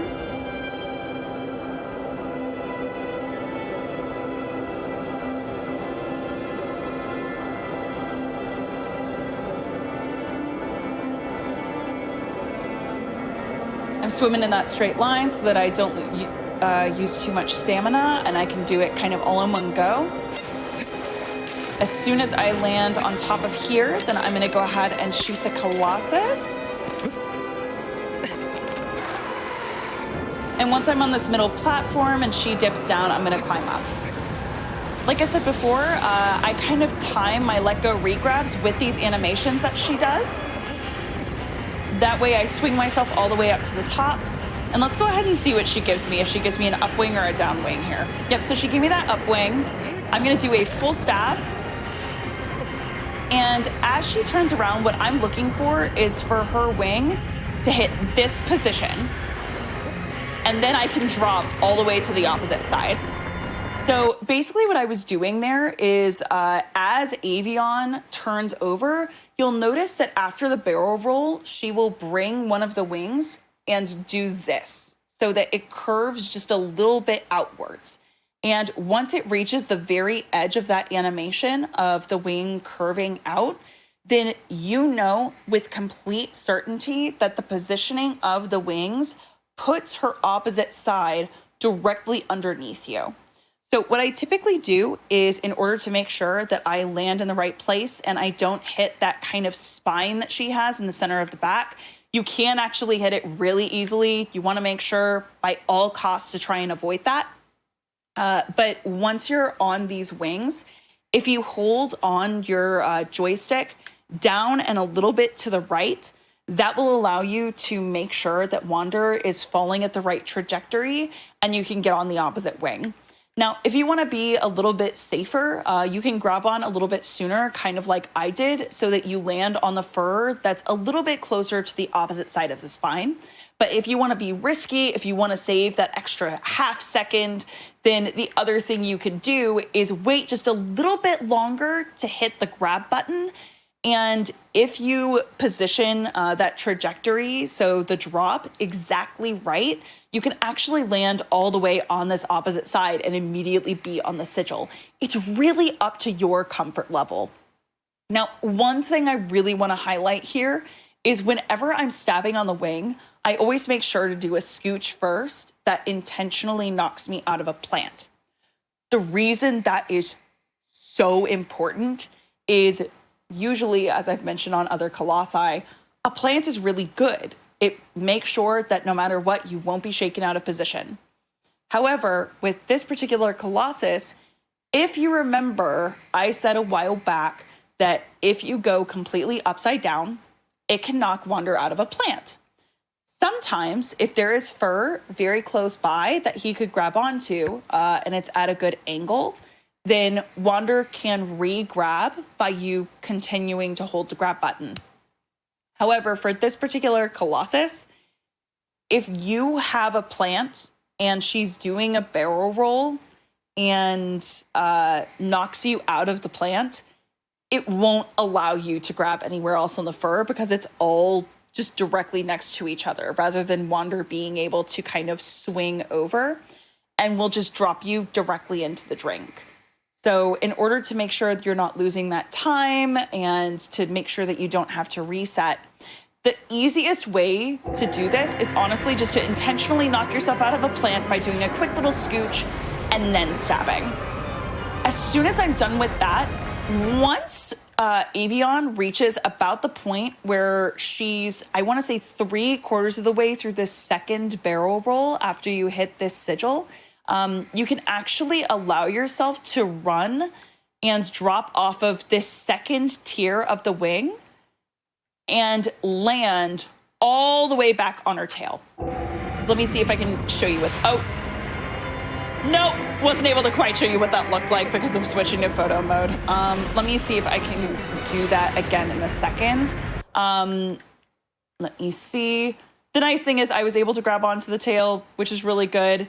But with that trajectory, if she's about 3/4 of the way through the barrel roll, you can actually just run directly backwards from the second kind of tier of her wings. So the stone piece in between the two places where there's fur, and aim yourself back and a little bit to the right, and that will just land Wander directly onto the tail.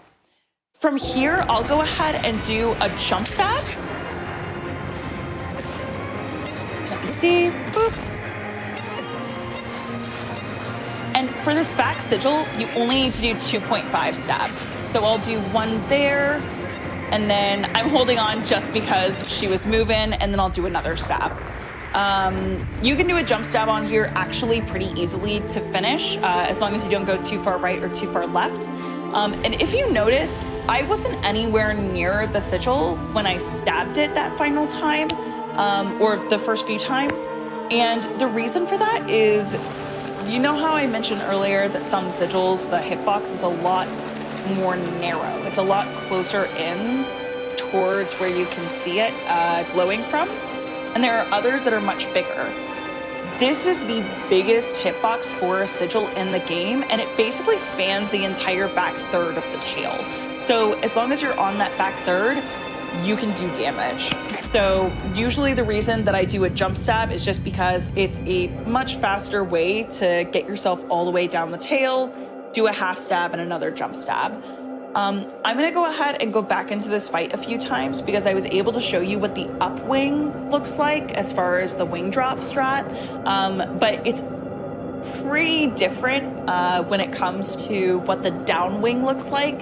It's not the ideal way to do it, but because you really can't control if you're going to get upwing or downwing, it's really good to know both ways. So let me go ahead and load into this a few times just to see if I can get that.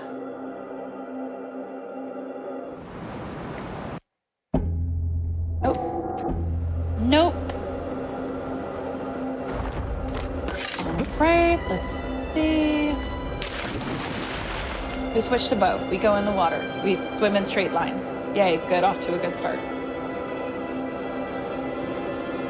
And hopefully if I get this right and we're actually able to get the downwing, I can also show what the proper jump back to the tail looks like.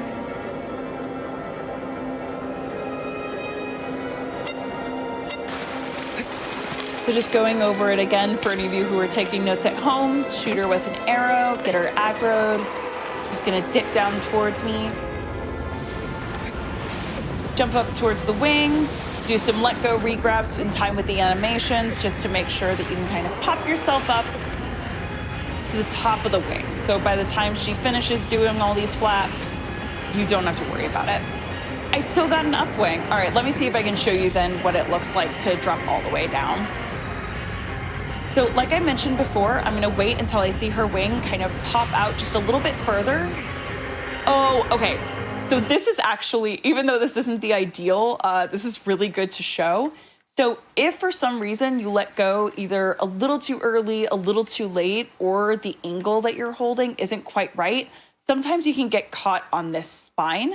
And honestly, you don't want to just try and go towards the left side here, because if that happens, the wind that's hitting you in the front will actually knock you past the wing and you'll go flying off. So I don't want to go immediately to the right here. Usually what I do instead is go back to lower myself onto the fur so I have more control of the situation. There are one of two ways to do this. Either if I landed further back on the tail, it would be a little faster to go for the tail sigil first, but I'm gonna go ahead for this left wing, even though I know that it's also going to be a little slower due to these wing flap animations. It'll still be faster than trying to go all the way back to the tail and then all the way back forward. So I move in order to knock myself out of the plants, and let me see if I can show you this timing. So 3/4 of the way through, I'm gonna, no! Or I'm just gonna fall. That's okay. Oh no. That was close. It happens though. This is such an unforgiving Colossus. It actually happens really regularly, like falling off of her. The first 5 Colossi are actually really notorious places for runs to die, just because even though, yes, the first 5 should be simple, because they are so timing specific for a few of them and the recoveries don't work as well. So like Phaedra, the 4th Colossus, the one we just went over, the recovery of that fight in any percent is so hard. I remember there was actually a race that we did where I think out of the 6 people racing, 5 people fell off of this Colossus during that race. Oh, jeez. Yeah, and 2 of them fell off twice. So it's a very, very unforgiving fight. It happens commonly, so it really takes a lot of practice in order to get to the point you want. Okay, come on, I'm trying to show off the downwing here now. We went over upwing. Upwing's great. Upwing's my ideal. This is so weird too, because in practice or when I'm doing full runs, I'll regularly be like, please upwing, and just be cheering for it and constantly get downwing. And now the one moment I want downwing so I can show it to people, I'm getting nothing but upwing. Maybe I just need to chant downwing from now on when I'm doing full runs. It's the RNG minute. That's the RNG minute. Just maybe it listens to the microphone or something, and if you ask for one thing, it just gives you another. What?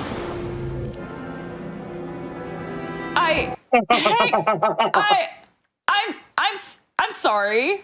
Is that the third backup strat? No, this is one of those. This has never happened before, but I'm sorry. I have to talk about this for a second. How did Avion fit through that? Look at the rest of her body. There's even a collapsed platform in there. There's no way that her body would. This is one of those. This has never happened before moments. Okay. All right, Blue Point. What's happening? Okay, let's hit retry on that again. I'm so confused. Okay. Let's hope for an upwing. Wink, wink. Nudge, nudge.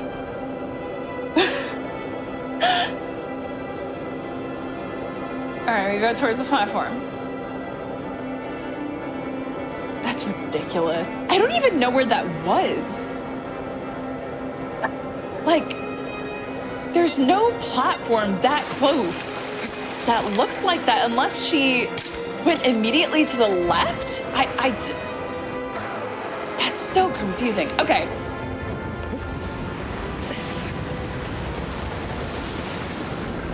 We go towards the middle platform. Yay, cool, we're on the wing. We did it. Oh. Okay. Downwing, here we go. Okay, so for downwing, here's the thing that we want.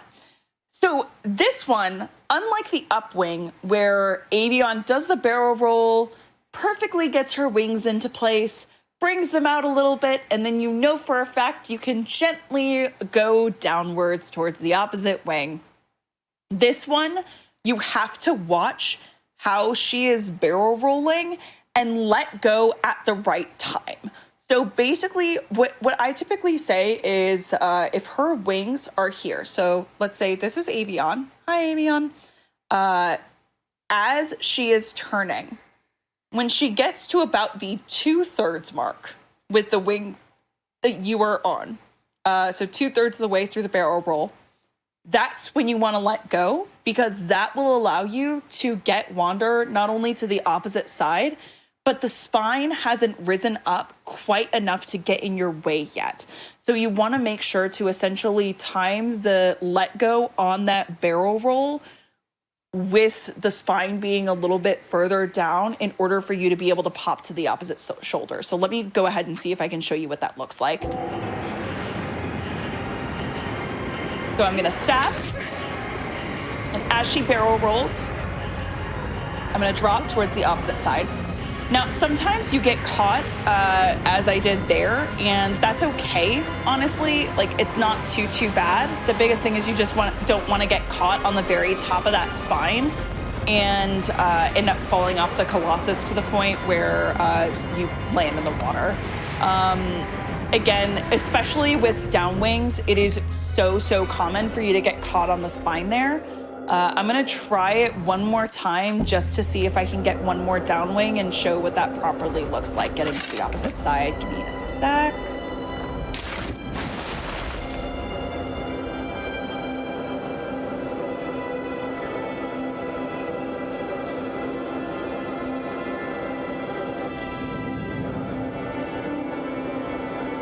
Swimming towards the platform. So I mean, I guess a lot of these is probably going to be this, but this looks like a lot of just learning how the Colossus moves, and I guess specifically the wind in this one as well. Yeah. And kind of figuring out what to do with what you're given. 100%. The biggest thing is there are optimal ways to do a lot of these Colossus fights, but you may not always get the optimal way. An ever so slight error may happen. So much of it is about being able to adapt and overcome as you go through. So I got the upwing here, of course. So let me see if I can show you this version of the strat. And I still got caught on the spine. Yeah, so with the downwing, like I said, there are ways to get over the spine and to the opposite side, but really so much of this speedrun is just getting to know what the animations look like, because once you get to know it well enough, you can time it really, really specifically, get the muscle memory in your body, and move forward from there. I don't know if I'm going to be able to get it. She just keeps giving me upwing, so I think this may be the point where I need to move forward. But I will definitely say if we hit the point where we finish the Colossi and we have a little bit of extra time, so we haven't taken 4 or 5 hours, then I can try and come back to this fight, see if we can get that downwing. But I'm gonna go ahead and move forward since we've been able to show at least a little bit of what to expect with this fight. Let's see, were there any other questions in chat? I don't think so. I haven't seen any, Okay, awesome. Okay, this next fight is one that, as speedrunners, it's really fun, just because a lot of it is physics manipulation and animation timing. So this is Barba. I call him the old sage, or my beardy boy, and you'll notice basically as soon as we get into the fight, the reason I call him that is because he has a huge beard. The way that this game expects you to beat this fight is by going all the way to the back of his arena and hiding so that he lowers himself and you can grab onto his beard. The speedrun strats that we use for this fight actually completely circumvent needing to do that. And keep in mind that this strategy can be used 100% in any percent normal, but there is also a cutscene skip we sometimes use in any percent that doesn't exist in Boss Rush. So if you're ever watching the any percent runs, know that the cutscene skip isn't actually applicable here. What I'm gonna do for the NTA version of this fight, and just for the general version of this fight, if you miss the cutscene skip in any percent, or if you just feel like doing this one, I'm gonna skip the cinematic, and the moment the fight starts, I'm gonna wait for about a split second. So when you should get control of Wander, don't move quite yet. Wait until you hear him give that groan and start to see this leg that's on the right-hand side move. The reason for that is we want to make sure by staying in place for just a split second that we activate a stomp animation. And as soon as that happens, that's going to give me leeway to go to his left side. So I'm going to move over here. And what I want to do is jump in towards this hand. So you want to aim right towards the crevice of the finger here. So right at the curve of his bottom index finger. And if you go a little bit too far left, a little bit too far right, or if you don't hold the jump button all the way, so if you just do a tap jump, it won't get you enough height or you won't end up in the right placement. But by just jumping with full force and directly into the center of his hand, you can actually just stand here. As soon as I'm done here, I'm gonna go ahead and jump towards the fur and grab onto this wristband. I wanna make sure to go one tier higher, and once I'm here, this is the ideal placement for the next movement.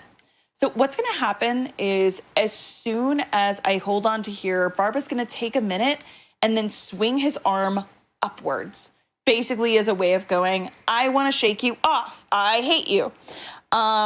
So basically what's going to happen is we can use that physics, so Barba bringing his arm up to our advantage. So as he's moving the arm up, I'm actually going to run along with it. And I'm gonna be running, if his wristband is right here and I'm right here at this moment, so Wander is right about there, I want to run up and to the right. So basically in towards the center of his arm. And then as I'm about halfway up the arm, I'm gonna jump. that's gonna fling me towards his head and allow me to grab on. So let me go ahead and show you what that looks like. So just like that, I can grab onto the head, and the plant here for this Colossus, oh wait, actually, yeah, I'm gonna go ahead and switch to the sword just so you can see the sigil for when I show you this plant. So if you are ever so slightly behind the sigil, so right in that back center, like a few of the others have been, that's gonna land you in the plant. You can be pretty easily an inch or two further forward than that, but you don't wanna be too much further back or to the left and right because that will pretty easily shake you out. So make sure that you're in the plant here. And for these sigils, you're gonna go ahead and do 2.5 stabs. That applies here and for the second sigil on this Colossus. So I'm gonna grab on, I've already done 2 stabs, so I'm gonna do a half stab, and as soon as I finish that, I'm gonna start jumping and heading towards the left side of his back, where the second sigil is. Now, I landed pretty close on top of it, but you can actually be, so if you take a look at where the fur is that I'm showing right now, anywhere in this area, you can grab and it will register damage. Now, you're not going to be able to land a plant on his back. I'm just going to warn you about that right out the gate because of the fact that you are completely vertical. But the really nice thing is here, he is going to try and do some shake animations, but if he starts to shake, usually what we do is we'll try and charge up full stabs and then the half stab. But if he starts to shake in the middle of that, kind of like with the second Colossus, if you stab as he started one of those animations, you can actually get him to cancel it and restabilize. So let me go ahead and see how he cooperates here. So the moment I see him shaking, you notice I didn't have a full stab, but I went ahead and just let that damage fly so that I could cancel that animation. Now, one thing that's really important to know is there are some times with this fight that you can't control his extra shakes. So if Barba moves ever so slightly further forward and hits that barrier, it activates a cutscene that sometimes you can stab and move on the back of the Colossus within, and sometimes with how he is shaking, Wander just can't get his grip properly. This was an instance of I was trying to hold the stab button. I was trying to quickly knock him out of the shake animations he was gonna do. But unfortunately, sometimes the Colossus gets the best of you, and there's really nothing you can do about it. So for this kind of instance, now that he's in the full shakes, I kind of just have to hold on for dear life. But as soon as he stabilizes, I'm gonna go ahead and do another stab, and I'm good to go. Before you go too further, you control. Oh, never mind. It reconnected. Okay. Awesome. Oh no! Oh no, I'm sorry. No, oh my god, you're fine. This is actually a really easy Colossus for me, so hitting retry, that's no big deal. It's just getting to show it again. Yeah, so, but thank you for letting me know. I appreciate it. Okay, so showing this Colossus again, just so you can see kind of what it looks like full force, just with momentum 100% of the way through.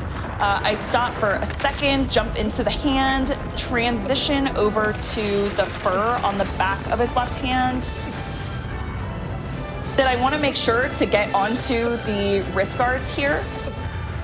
Move a scooch to the right and up to the second tier so that when he swings up, I can grab onto his fur.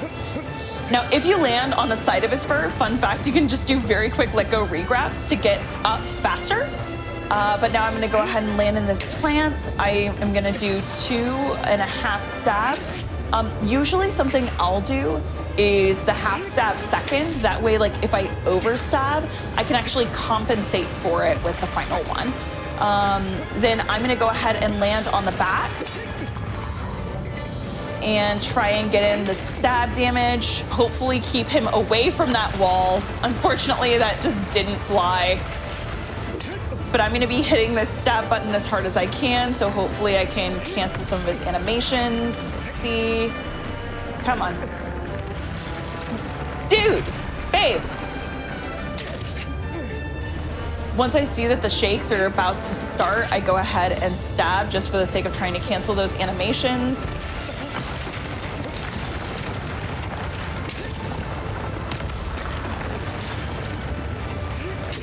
There we go. So Barba is one of those colossi that you can actually get this fight all the way down, and sometimes I will land at about where I just did, so anywhere between like a minute to a minute 30. But if you get really solid, if his AI cooperates essentially, so if you get a solid Barba working with you, and are able to cancel those animations immediately, if Barba doesn't step too far forward and kill that barrier, you can actually get this fight down pretty consistently to 45 seconds or less. I know usually my average when it comes to the faster versions of Barba is between the 40 and 50 second mark. But if he doesn't cooperate, if he goes a little further forward, or if he doesn't give you time to cancel some of those animations, then it can be a minute to a minute 30 fight. But that's Barba. So any additional questions, comments, concerns? I didn't see any in chat. Again, a lot of this is looking pretty straightforward. It's just getting the practice in.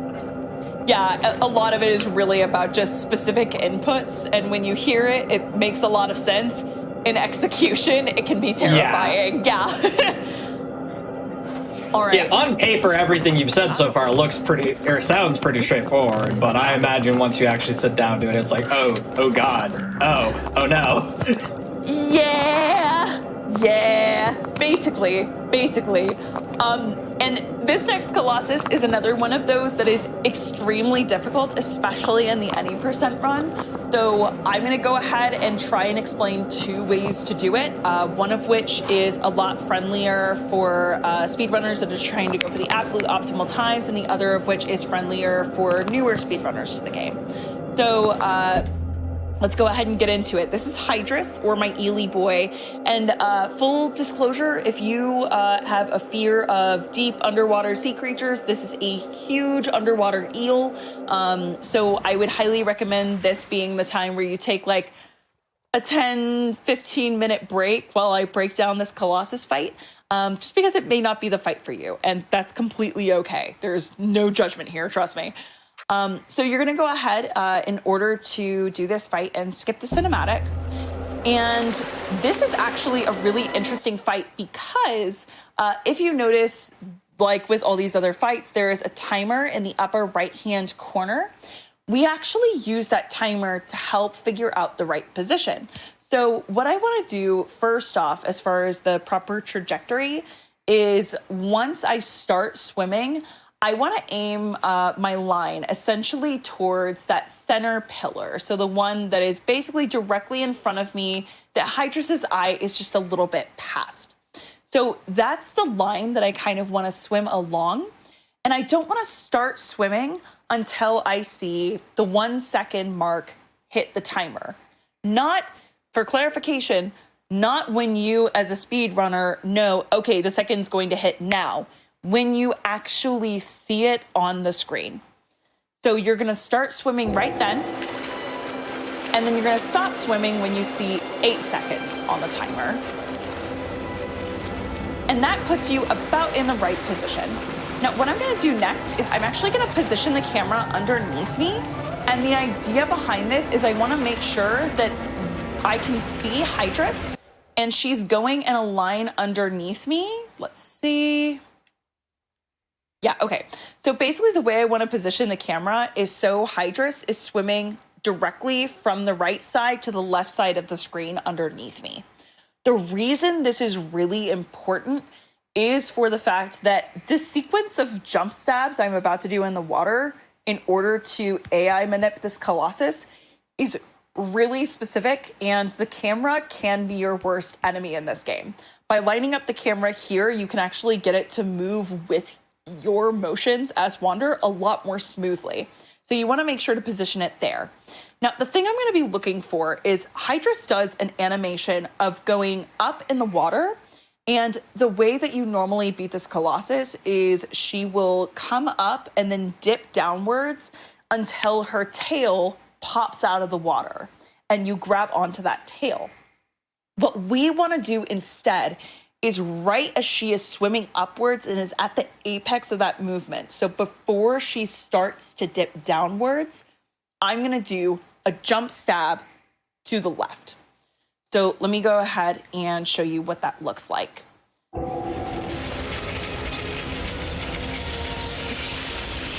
And that causes her to cock her head to the side. Then you notice immediately, as soon as she has cocked her head to the side, I took a jump a little bit to the right, so away from the Colossus.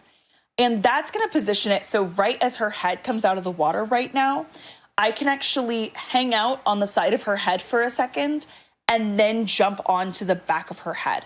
So unlike what I would normally have to do, which is climbing all the way up the back, taking out the nodes, and slowly, eventually reaching the head sigil, this automatically puts me up there. So I'm gonna go ahead and let it move and let it play. Oh no, okay.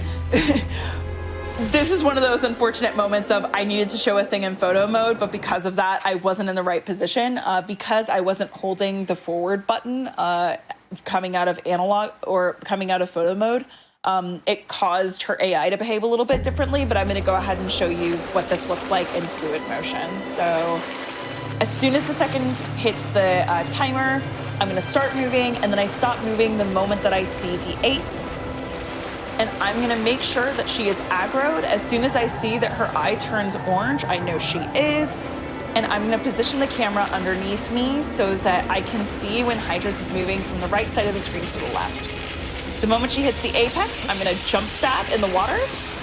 I'm gonna go away from the Colossus, land on the side of the head, and then get to the top.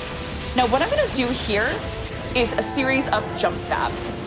So basically what you wanna do is once you land on top of this Colossus, I unfortunately missed it by just a little bit. But what you wanna do is there's actually an invisible line that runs from the node, so where the electric sparks were coming out of, and to either side. Think of it kind of like that triangle that existed on Quadratus's head and how you could land a plant if you were right in line with it. However, this line isn't for a plant. What it actually does instead is if you go any further forward from that line that exists right on the side of the node, if you run further forward, it will cause Hydrus to dip her head down, and it knocks you out of position, makes it way harder to hold on. So it's basically there as her resisting mechanism, like the other Colossi have their shake animations. So what you can do with this Colossus is if you start from behind that line and then jump past it to do a jump stab, then you can actually do damage to that sigil. The problem with this is if for some reason Hydrus moves in a way where you jump and then end up landing directly in line with it, you can actually hit the weak spot instead. And while it does do damage to the sigil, it also takes out this node. The reason why that isn't exactly what we want is because that line where you can basically go up to that point and then jump beyond it to get jump stabs actually moves way further back.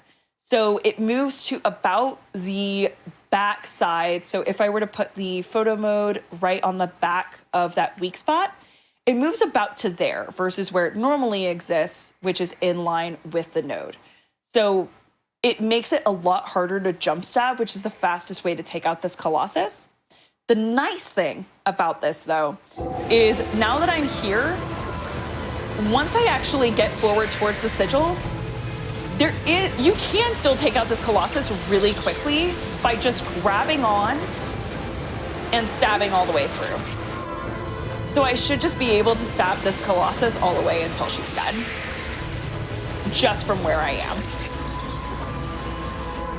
And it still makes it around a minute to a minute 10 fight. Oh! No, don't do this. Oh, why? Oh, okay.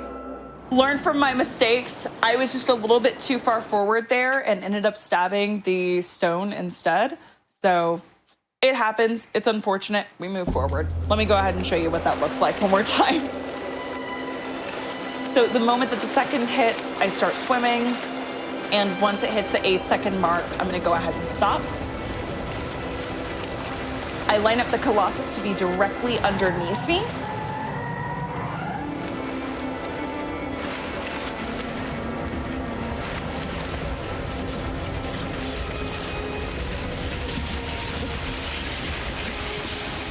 do the series of jumps in the water, can get directly on the back. Let me go ahead and try these jump stabs one more time.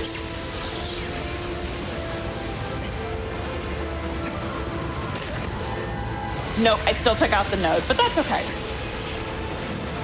So once you actually, if you take out the node, it's honestly easier just to go to the center of the sigil and then keep holding on so you can stab her all the way through. And as soon as she is out of the water the final time, there we go. So even if you take out that node by mistake or you can't do the full jump stabs, you can still get it to be a minute fight. If I was able to do the jump stabs all the way through, I could have gotten it to between the 43-second mark and the 50-second mark. So it still saves quite a bit of time if you can do the jump stabs from behind that line and then move forward. But you kind of, like we were saying before, there are certain things that make it optimal, but in the end, you kind of have to roll with what you have. If something goes wrong, you just have to keep working forward. Yeah. I'll try and do the jump stabs again with the backup strat that I'm about to show, which actually is one that only is possible with classic controls. So when I broke down the control schemes earlier, I had mentioned that with modern and classic, there are kind of upsides and downsides to both. And with classic, one of the really, really big benefits is, unlike modern, you can actually roll underwater, which is really useful for a Colossus like, say, Hydrus.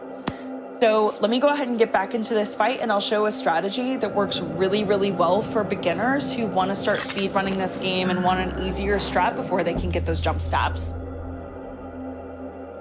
Let's see. Okay. So once we get into the fight, you're going to line yourself up into the same position. So starting swimming at the 1 second timer, ending at the 8 second timer, mainly because it's the fastest way to get Hydrus's attention. However, what I typically do is I'll wait, so I'll get to this placement, I'll wait to make sure that her eye turns orange. But then once I do that, so I don't get into the muscle memory of, oh, I'm gonna do jump stabs now, I'll kind of swim around and hang out, and usually I go to the left side of her just so as she dips upward, if you are directly on top of her, these weak spot, these nodes that shock you with electricity, those, if you are directly above the Colossus, can actually do damage to Wander.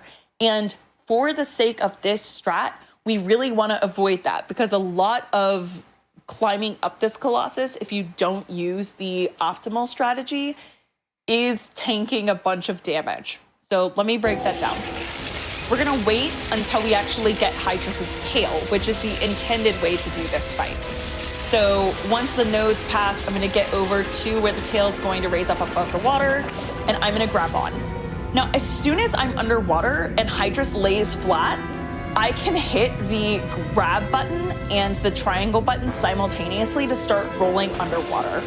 And you don't wanna do it when she is vertical, but once she's horizontal and you are essentially laying flat, you can keep doing it. Now, do not, and I repeat, do not take out any of these weak spots or any of these nodes. Take the damage. It's okay. You will survive. The reason for that is there's actually an underlying timer going the moment that you stab one of those that tells Hydrus, okay, once we hit this timer, then we're gonna dip under the water again. So by tanking that damage and just rolling up her back as quickly as possible and past the nodes, her timer won't actually start yet. So you wanna make sure that as soon as you're here, then you can do what I was trying to do before. So going past that point and jump stabbing. See, that was a really clean jump stab. So like I said, you wanna start from just behind where the node is and jumping past it. And make sure when you do jump stabs that you do not hold the grab button.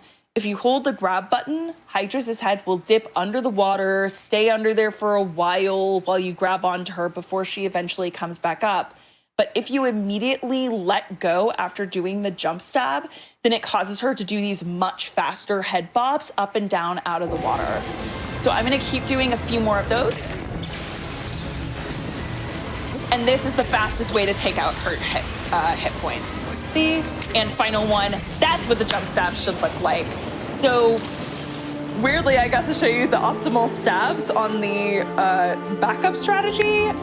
The other reason why this is really useful is there are some times in the any percent run where if for some reason you miss the timing of the jump stabs in the water, sometimes Hydrus will either do just the normal thing of not cocking her head to the side and she'll do the basic arc in the water, in which case you want to grab onto the tail, or sometimes she'll just swim away way faster and you have to get her attention all over again.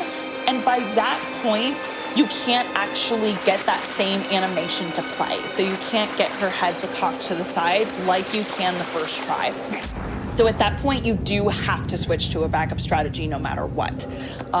So this is really helpful, like I said, for people who don't get the jump stab strategy immediately, or if you're doing an any percent run and you aren't able to get it first try, you want to switch to doing what I just did there. So switching to the classic controls, being able to do those rolls up the back and getting all the way to the head and jump stabbing all the way home.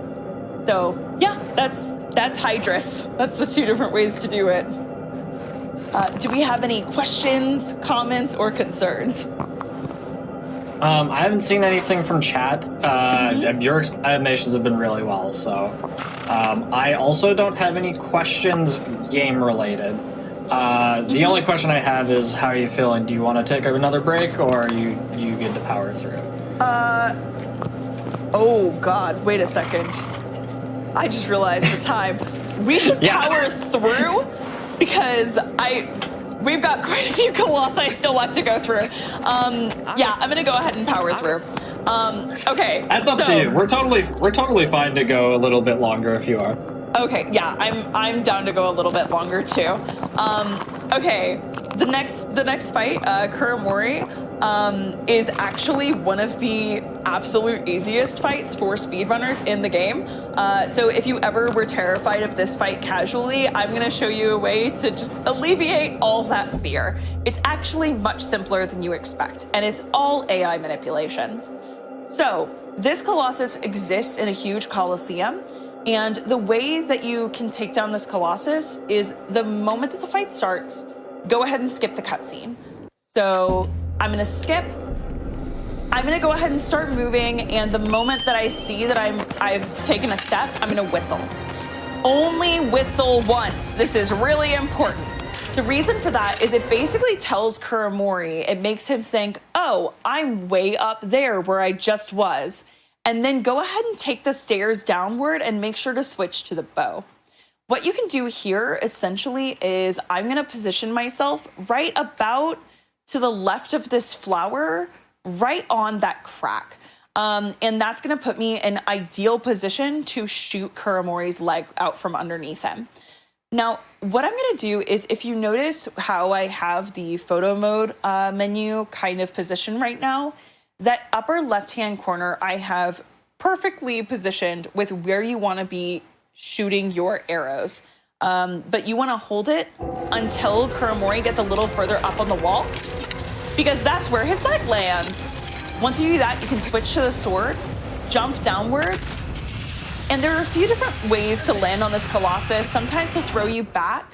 There are ways to land directly on the neck, and there are ways to grab directly onto the belly. But in the end, once you shoot the Colossus's legs out from underneath him, you just want to jump downwards. As soon as that happens, I want to go ahead and get onto the belly here. And this is one of those instances where I want to use those cycle stabs. So the stabs where, because we are on an inclined plane, look at this beautiful inclined plane, I can do the very quick stabs that allow me to grab onto something and quickly let go, re-grab, stab. You want to make sure when you're doing these cycle stabs that you're grabbing right between the second and third scale that you see on his back. And kind of like with Quadratus's butt, where you kind of want to run towards the spine before you grab, you want to run a little bit towards those before you hit the grab button. And for each of these sigils, you want to do 2 stabs. So I'm going to go ahead and Since I was a little too far to the left, I didn't get to pop out, but that time I was able to pop out just fine. And then here, you want to do a full stab, a half stab, and then a jump stab for the final hit. And that kills the Colossus. So if you ever feared this fight before, since his main attack allows him to shoot out fire lasers that give off almost cloud gas circles of electricity that deal a ton of damage if you stand in them for too long. It can be an extremely terrifying fight for casual players. Another thing that's really important to keep in mind is if you don't feel as confident in the timing as I do with this fight, you don't actually have to shoot Kuramori from that far down the wall. So the nice thing about this Colossus is the higher up he is, the harder he falls and the longer he stays down. So the more time that you have essentially to do damage to him. So what I'm gonna show you really quick is if you actually just whistle and then, let's see, if you go to the second tier and rather than shooting his leg out from under him immediately, if you instead let Kuramori climb all the way to the top of the wall, it actually gives you more time to work with. So if I shoot him, watch how much longer he stays on the ground then versus now. So before he was kind of showing like he was shaking and showing me that, oh God, I'm about to get up. You're about to be in trouble. But I'm on the second sigil. I'm almost done with it. And he still hasn't gotten up. He still hasn't even started shaking. So let me see how long it takes him to start shaking again. Like, as you can see, this gives you so much more time to work with. So if you ever don't feel confident about how quickly you can hit those arrows or how quickly you can pop in and out of the stabs, just wait for Kuramori to get to the top of the wall and you can still get a really, really solid time on this fight. You can still get a sub 1 minute. But that's Kuramori. So easiest fight in the game. A lot of us call this a gimme because in the midst of all of these really, really difficult fights, especially in the middle portion of the game, this is a incredibly simple one. So any questions from chat? Any questions from Sarge before we move to the next one? No, that like you said, that was really straightforward. Yeah. Yeah. Amazing. I just want to make sure that I don't move on to the next Colossus if there are a ton of questions. For sure, yeah. So that's why I keep asking. Okay. Yeah, absolutely. This next one has one of those strats where I'm going to have to show you 2 ways to do it. It's also, full disclosure, this Colossus is the bane of my existence. I hate him with every fiber of my being, but this is Bosseron. He is a huge turtle. Basically, there are 2 different ways to do this. One is a huge physics abuse, and then the other is just a matter of being able to jump at the right place at the right time. So with this Colossus and the optimal strategy, what you're going to want to do is the moment the fight starts, skip the cutscene. And you want to mount aggro, but don't do it immediately. Wait until you see the timer hit the 3-second mark and then mount. You're going to want to immediately kickstart, and what I'm going to be aiming for is this lower tier of the leg, and I want to be land right about where I am. So on this like right side, if you're on this center section that's just to the left of Wonder, honestly, you're still okay there too. But if you are too far left or if you're on the back, you're not going to be able to land this strat.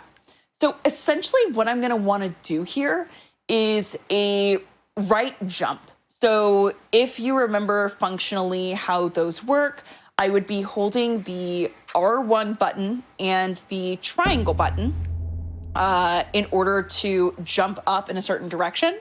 But I'm going to actually hold left as I'm doing this. So let's see. First things first, I want to actually do a jump from this tier to the second one right above me. And I want to hold the jump to about the 80% charged mark. So if you remember, I was talking about percentages earlier. You basically want to watch for where that dotted line gets to about 80% of the way out to the farthest ring of the circle, and then jump up to the next tier. Once I'm there, I'm gonna do a side jump, and that's actually going to launch me all the way to his head. So I've gone into photo mode. Let's see if I can do it here. Nope.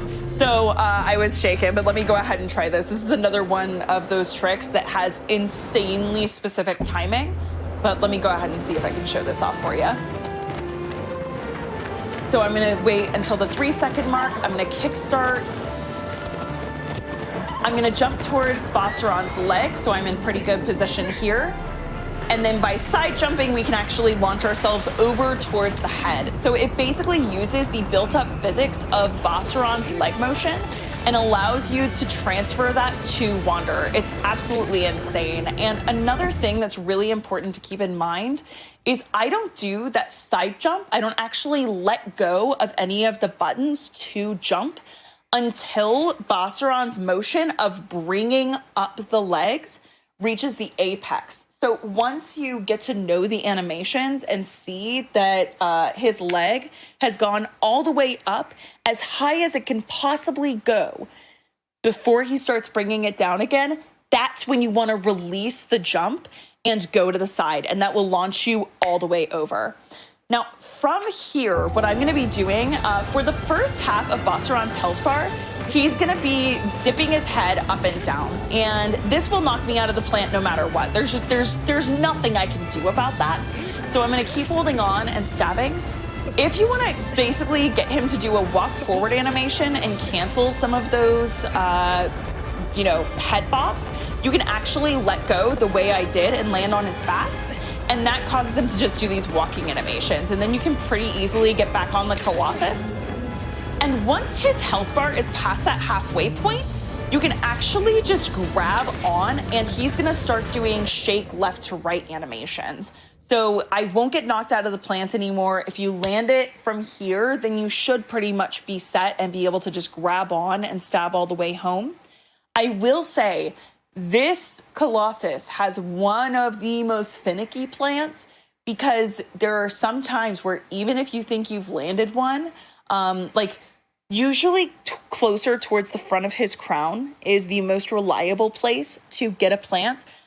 But sometimes with the way he shakes, he'll just knock you out of it anyway. Bosseron doesn't care about you or your feelings. So sometimes you can also land it closer towards the center, but it is so finicky with this Colossus that this is one that you can't really say, oh, this one area is 100% reliable 100% of the time. I've had places where I've done plants that were very reliable for me for a while, and then Bosseron occasionally will just say, no, screw you and your feelings. I don't care about your plant, and knock me out of it anyway. So this is unfortunately one that you kind of need to know a few places where plants sometimes or usually work, and then regularly let go and re-grab in hopes that you can maintain it. But I'm gonna go ahead, since I seem to have a pretty solid plant here, I'm gonna go ahead and stab all the way through, and that's a 1 minute, 11 second Bosseron. So that is the hardest way to do this fight, but it is the fastest way to do this fight. And there are even, the really cool thing about this game is we also have individual level speedruns. So some people will just speedrun the individual Colossi, and there a lot more RNG comes into play just because these strats that I'm showing you are extremely reliable, no matter what the Colossus decides to do. But usually with the IL runners, they have to fight against, okay, some of the Colossi will start really quickly sometimes, and other times will start extremely slowly. And we can only do certain strats if they give us a quick start. So if you ever are interested in some of the additional strategies that people use to really optimize these fights with jump stab cancels. So doing a jump stab and canceling the animation of them pulling out the sword by being in just the right placement to get shaken and do another jump stab. It's crazy some of the things that IL runners do. So I would highly, highly recommend checking it out if you ever get the chance. Now, let me go ahead. I've shown you the hardest way to do it. If you can't get that strat, it's fine. I get it. Let me go ahead and show you the backup. So we call this the rib strat because you essentially grab onto one of the ribs after following Bassaron's animations. Now, this is one of the few strats where you will not skip the cutscene immediately. Instead, what you want to do is wait until you can see Bassaron's eyes. The moment that his eyes start to go over the hill, that's when you skip the cutscene.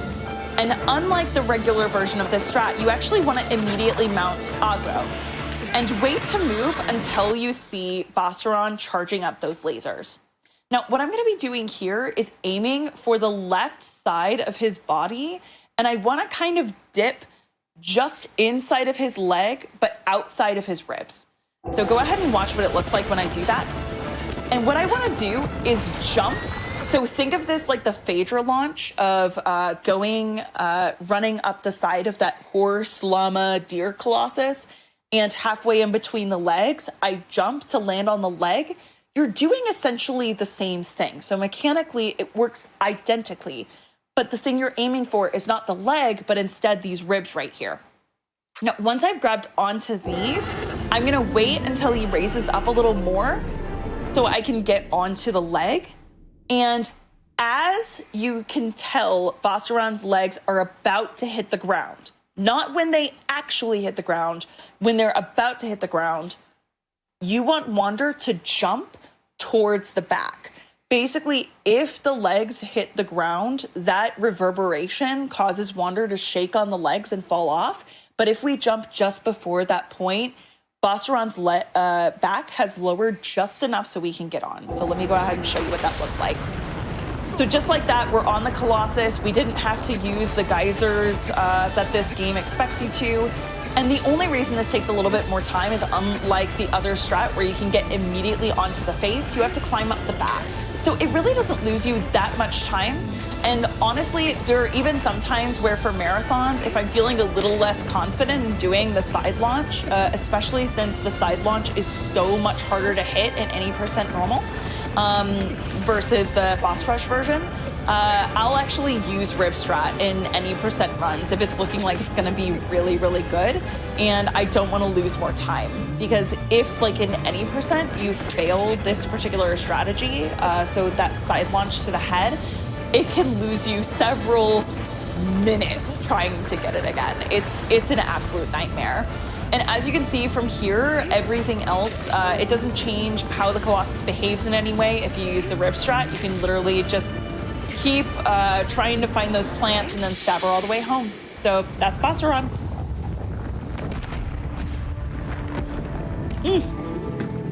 There we go. Was that one also pretty straightforward, or are there additional questions?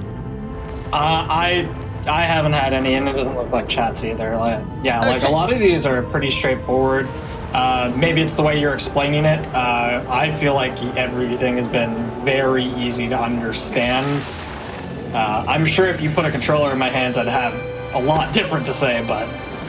Yeah, and I mean, like we were mentioning before, so much of this is about actually getting the practice in for the execution, but I did a lot of work with like taking my many pages of notes to try and make sure that I was explaining them in a way that would make sense to an audience. But definitely, if you ever want to speedrun this yourself, make sure to give yourself a little bit of grace to get the feel of it, because so many of these things sound a lot easier in explanation than they actually are in execution.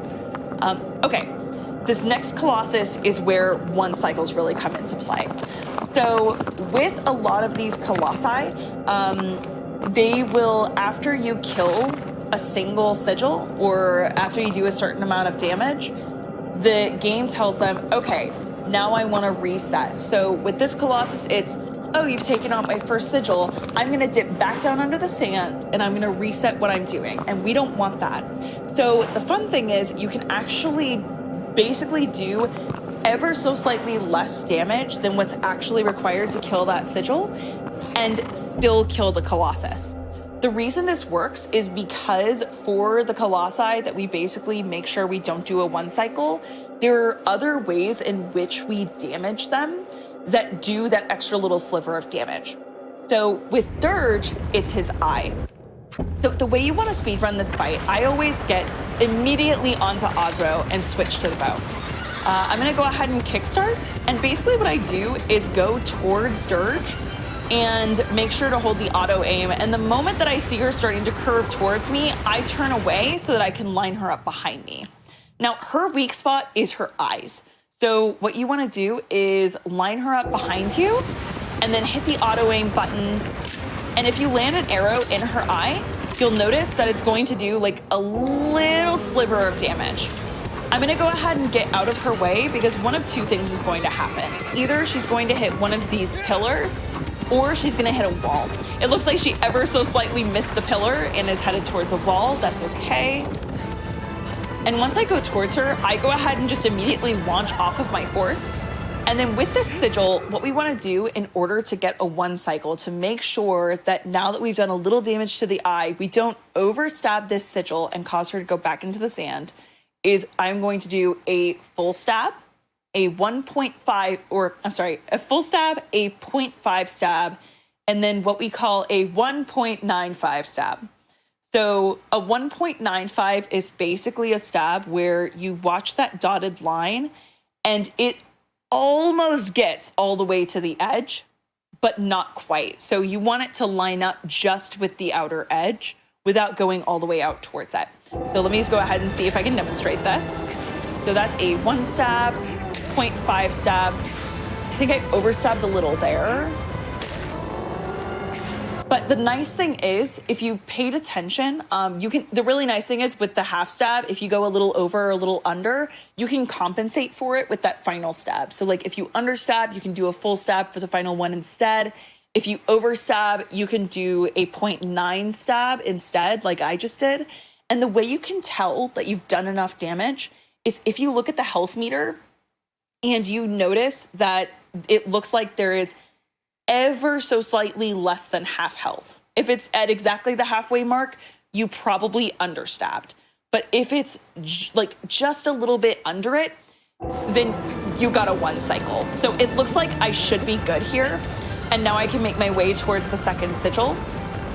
If you go to either side of the spine rather than standing directly on top of it, you can usually pretty solidly land a plant. So I'm gonna go ahead and just stay here. And if I do 2 stabs, and then just like a little baby stab, just charge it a little, then that's gonna be a one cycle. Now, the really nice thing about this fight, if for some reason you understab and you just have like the tiniest sliver of health left, and Dirge goes back under the sand, you have to shoot her eye again, you have to get her to hit a wall again. The really great thing is you can actually launch yourself off of the horse towards the sigil and do what we call a sexy slash. So I'm gonna go ahead and actually show you what that looks like, because it comes up a lot in this fight, and it's a really easy way to end the fight quickly, even if you get that 2 cycle rather than a 1 cycle. Let me see. Okay. So we go back into the fight. We're gonna start it the exact same way, and I am going to intentionally understab the sigil, and you'll be able to see what I'm talking about in just a second.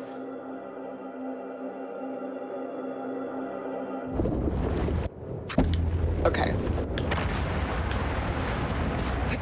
So the moment that the fight starts, I switch to the bow, kickstart aggro. I'm gonna line up Dirge behind me. Shoot the eye.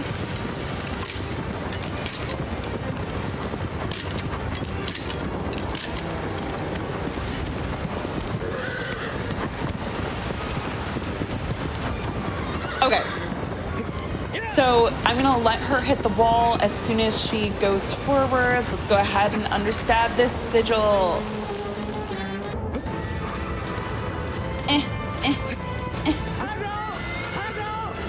I maybe shouldn't have jumped off that soon. Okay, so one stab.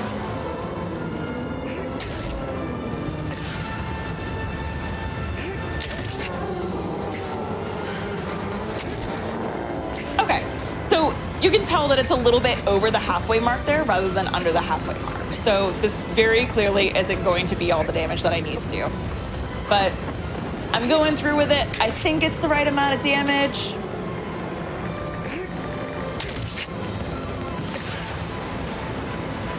I do the final stab, and oh darn, there's only a sliver of health left.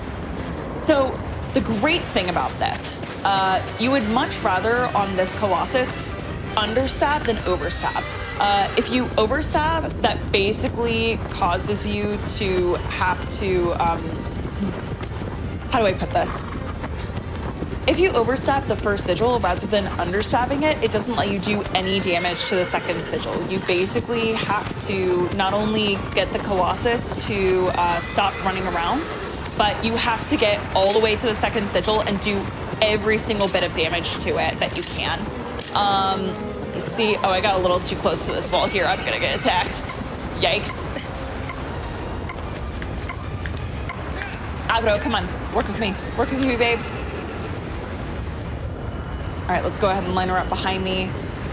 The nice thing is, so if you overstab, like I said, she's gonna dip under the sand the moment that you finish doing damage to the first sigil, which you really don't want. But if you understab, you only have a sliver's worth of damage left to do. Let me see. Oh, also, if you were ever wondering if you've got the shot, if she starts spinning out like that, the moment she starts spinning like crazy, that's when you know that you've done all the damage to her. Okay, so a sexy slash, like I was mentioning before, if you have just a sliver's worth of damage left on the Colossus, all you have to do is tap the stab button towards the sigil, and much like a jump stab, it will actually automatically activate the death cutscene. So if I just go boop, then it just slashes, and just like that, the Colossus is taken out. So if you want to do something that's similar to a jump stab, but you only have that little sliver of health left, just tapping the stab button works just as well, and you're fine. Okay. That's the 10th Colossus. We've got a few more to get through. Let's see. The next several, a few of them have more in-depth explanations, but the nice thing is a lot of the mechanics for previous Colossi carry through pretty strongly. So some of them I can just say, all right, and similarly to this Colossus. So let's see. Were there any questions or comments or concerns with that fight? I haven't seen any, no. That, again, pretty straightforward. Okay, amazing. Let me see. Okay, so the next Colossus is one of my favorites. So there are two that are extremely small. I just call them my small boys. This one is Celosia, or my little lion boy. I know that some people compare him to a bull or a bunch of other things, but the dev name for him literally was just lion. So I'm gonna stick with my headcanon that he's a lion with tusks. So this Colossus is really fascinating because his main way that you solve his puzzle is he's afraid of fire. So what you're gonna do once you start this fight is switch to the hand, grab on. You can go left or right. It really doesn't matter here. So you can go to that left pillar of flame, the left beacon, or you can go to the right one. I typically go right, but it's really up to you.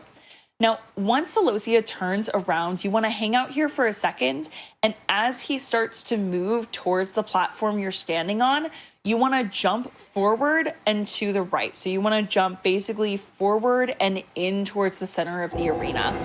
So I'm going to jump, and that's going to knock the torch off of the platform. I'm going to grab it basically immediately. Since I have that empty hand, I can grab onto it and then start running. You never want to get hit by this Colossus because he will immediately stun lock you. It is honestly really, really ridiculous trying to get up and move during these fights. If for some reason you get hit, if you're in NTA boss rush, I highly recommend just resetting the fight, because the chances of you being able to make it out alive without losing a ton of time are slim to none. If you're in any percent, try and roll away in a direction that Celosia may not expect. So try and roll directly behind you, directly to the left, just somewhere that Celosia isn't going to be charging directly towards. And sometimes you can get out of the line of fire long enough for you to be able to move forward where you need to go to your next destination. Now, once I'm here, the nice thing is with this platform, the reason why I use this side is as long as you're standing next to it, usually you have to hit the circle button to hold up the torch and light it on fire. But with this particular platform, if you're just standing next to it, it automatically lights it. And what I'm gonna do is the moment that's done, I jump away. I'm gonna whistle to get Celosia's attention.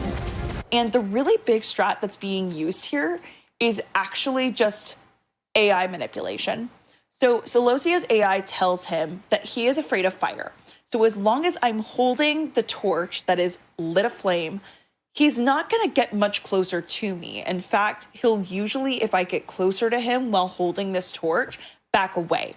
But if I'm not holding the torch and holding a different weapon or have just the hand out, that tells Celosia's AI, hey, I'm ready to fight. I'm not afraid of you.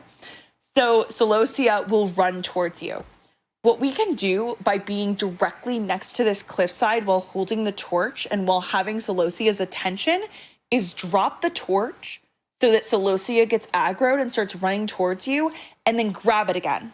Because the only thing that Celosia needs in order to activate the cutscene where she falls off the cliff and her armor breaks off is to be close enough to the cliff and for Wander to be holding the torch. Those are the only two qualifications that need to be met. So I'm gonna be very close to the cliff, I'm gonna drop it, and I'm gonna pick it up. And Celosia is gonna knock me off. There are three possible places I could land. One is I stay on the very top tier and she doesn't hit me at all. One is that she hits me a little and I land on that second tier, which is honestly like the main place we want to land, just because it allows for us to have an easier transition to her back, or we land on the bottom tier where she just knocked me. If this happens, make sure that the moment you have control of Wander, you run away. The reason for that is it causes Celosia to stay down on the ground longer, whereas if you just stay in place and try and jump on her, she'll already start trying to get up, which makes it much harder to get on her back. So I'm gonna go ahead and switch to the hand and then grab her back. And as long as you are on the center back of her back, repetitive and redundant, as long as you are on the back center of this Colossus, so basically if you're right on or behind where her back dips down, you should be able to maintain a plant pretty solidly as long as you're not too far left or right. And from there, you literally just have to do 2 final stabs to this Colossus. Oh, no. Don't do this. Big problem with this Colossus, if she knocks you off, it is very, very hard to get back on. Okay, there we go. Finally managed to get a plant. It took me a second, but with 2 stabs, you can take down the Colossus. I did that in about a minute, but my ideal times are anywhere between like the high 30s.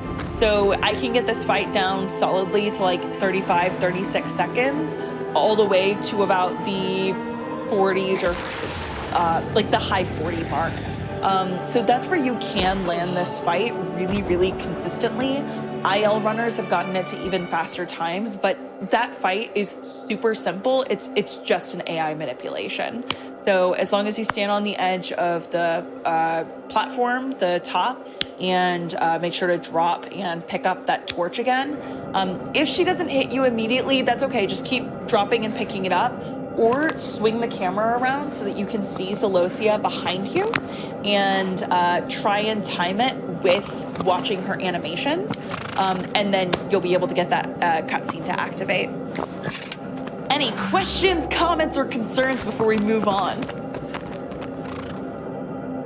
I don't think I missed any in chat. The only thing I can think of really, how precise is the manipulation on that one? Is it like pretty lenient or?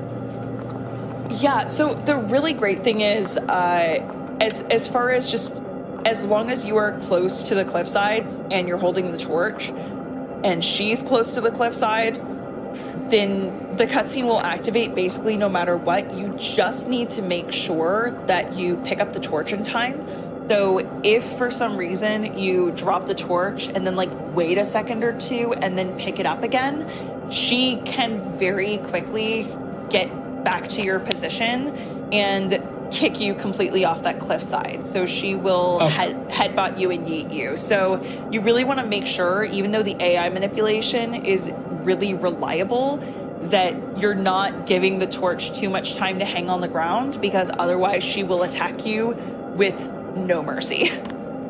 Okay. Yeah. Okay.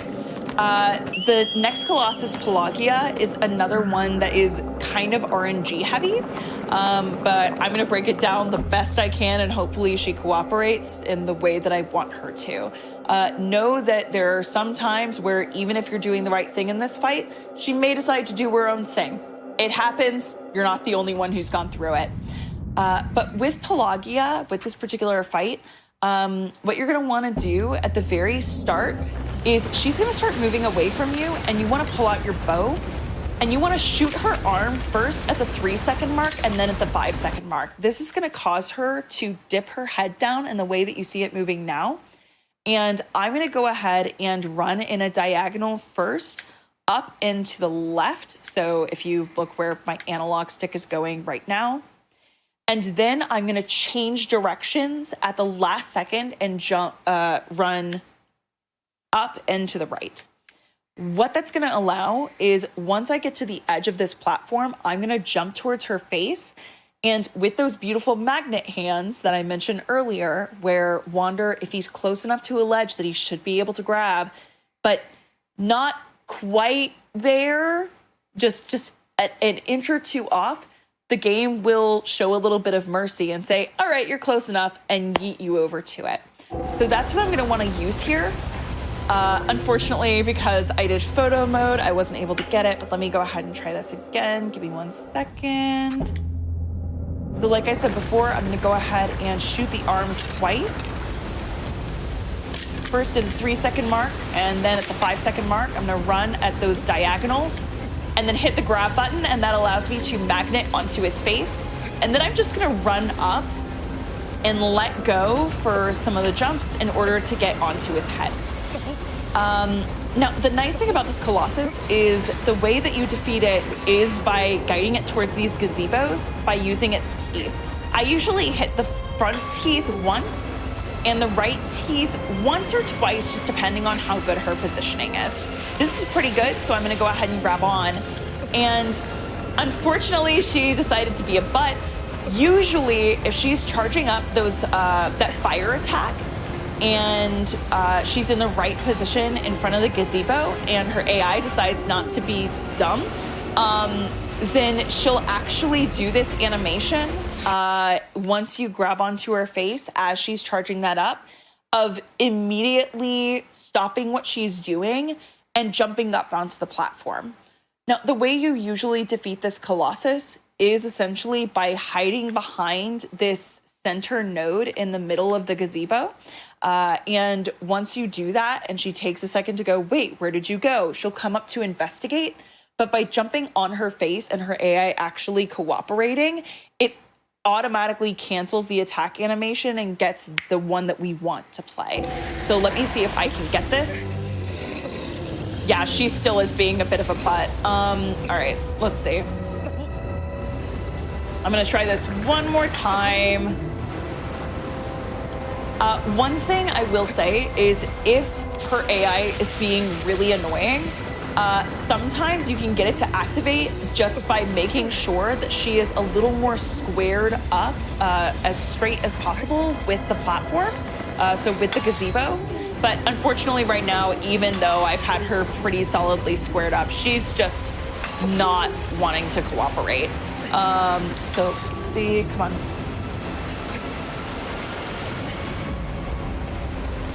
At this point, since she is so far away and she hasn't been cooperating, because again, unfortunately, you can't always control her AI, I'm just gonna hide behind here. So this is the intended way. No! Ma'am! Sometimes she also just loses interest in you. And at this point, it's faster to just hit retry. Like I said before, this is a Colossus where as much as you try and do things right, sometimes she will just decide she does not have the time of day for you. But let me go ahead and see if I can get a good Pelagia here. I shoot twice, grab the face.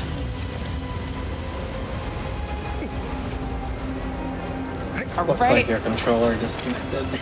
Perfect, thank you so much for letting me know. Like I said, I go ahead and hit the front node once and then the right node once, and that usually squares me off pretty solidly with the platform. Let me go ahead and try it this time. There we go. So as soon as I grabbed the face, it canceled her animation and she's actually cooperating this time. Thank you. Now, what I want to do here is jump towards her tummy, and there's gonna be a sigil on it, and I wanna make sure that I am squared off with that by grabbing the top center of the sigil. I wanna be as close to that positioning as is humanly possible. If you've noticed that the top of the sigil kind of has this curvature to it, you wanna be right in the center of that curvature. So I'm gonna go ahead and jump towards the belly, grab on. I'm not in ideal position right now, but I'm gonna go ahead and put myself in it. And once I'm there, I'm gonna go ahead and do, this is the most precise stab in the game. So you want to do a full stab, then a 0.95 stab, and 2 more full stabs. Unlike some of the other stabs in the game, so like with Barba, how I said, it's a 2.5 stab, but you can really do it in whatever order you want. So you can do a full stab, half stab, full stab. This one, it has to be that exact timing because it changes the animations that she does. So basically by doing the stabs in that order, with the third stab that you do, so that second full stab versus the 0.95 stab, it causes her to bring her belly back upwards and give you just enough time to get in the final stab's worth of damage. Otherwise, if you don't hit it, she'll dip under the water, kill a gazebo, and then much like with Dirge, the 10th Colossus, where I said it's really important that we get a 1 cycle here, this is another one where 1 cycles are so important, because if you thought her AI was finicky before, her AI only gets worse and worse as you get further and further into the fight and waste more time. So let me go ahead and see if I can get this. I'm gonna do a full stab, a 0.95 stab. I think I did a full stab by mistake. Yep, I did.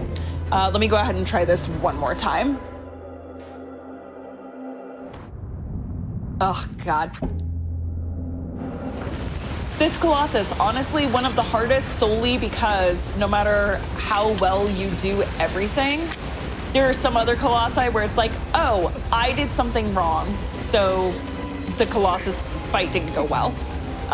The stabs, I didn't do well there, but there are so many times where I'll see people just get really bad AI Pelagia, and there's really nothing you can do to avoid that, no matter how hard you try. I seem pretty well squared off here, so I'm gonna go ahead and give this a try. Yep, so as soon as I grabbed onto her face, she's gonna give me the right animation here. Thank you, babe, I appreciate you. Jump towards the stomach, and then I'm gonna do a full stab, that 0.95 stab, and then 2 more full stabs. So there's 1, and I got the animation I wanted, so I know that I did it right, and 2. There we go, that's Pelagia.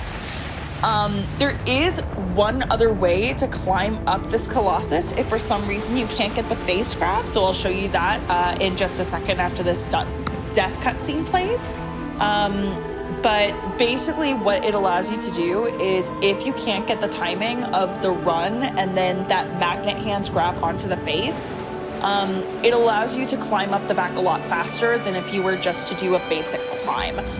Her back has a lot of ridges to it, and the grass you have to constantly like grab and slowly make your way up. But we can actually run directly up onto the back of the Colossus by climbing up the ribs. So let me see. Question, are 0.9 and 0.95 stabs interchangeable if need be, or does it have to be super specific? That is a really good question, Vanna. And in this particular instance, they are not interchangeable. There are some cases, there are some colossi where there is a little bit more leeway. So like there's one Colossus, for example, where I say that you need to do a 1.9 stab for each of the sigils. But if you do a little more for one stab and then a little less for the next, you can still manage to kill the Colossus just fine.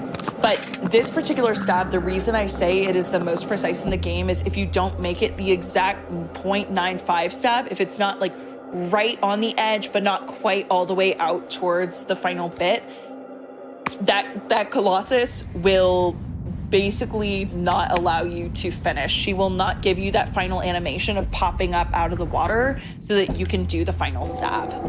And it's really, really rough when that happens. So if for some reason you just aren't getting the timing with that run and jump onto the face, you can swim directly towards the Colossus.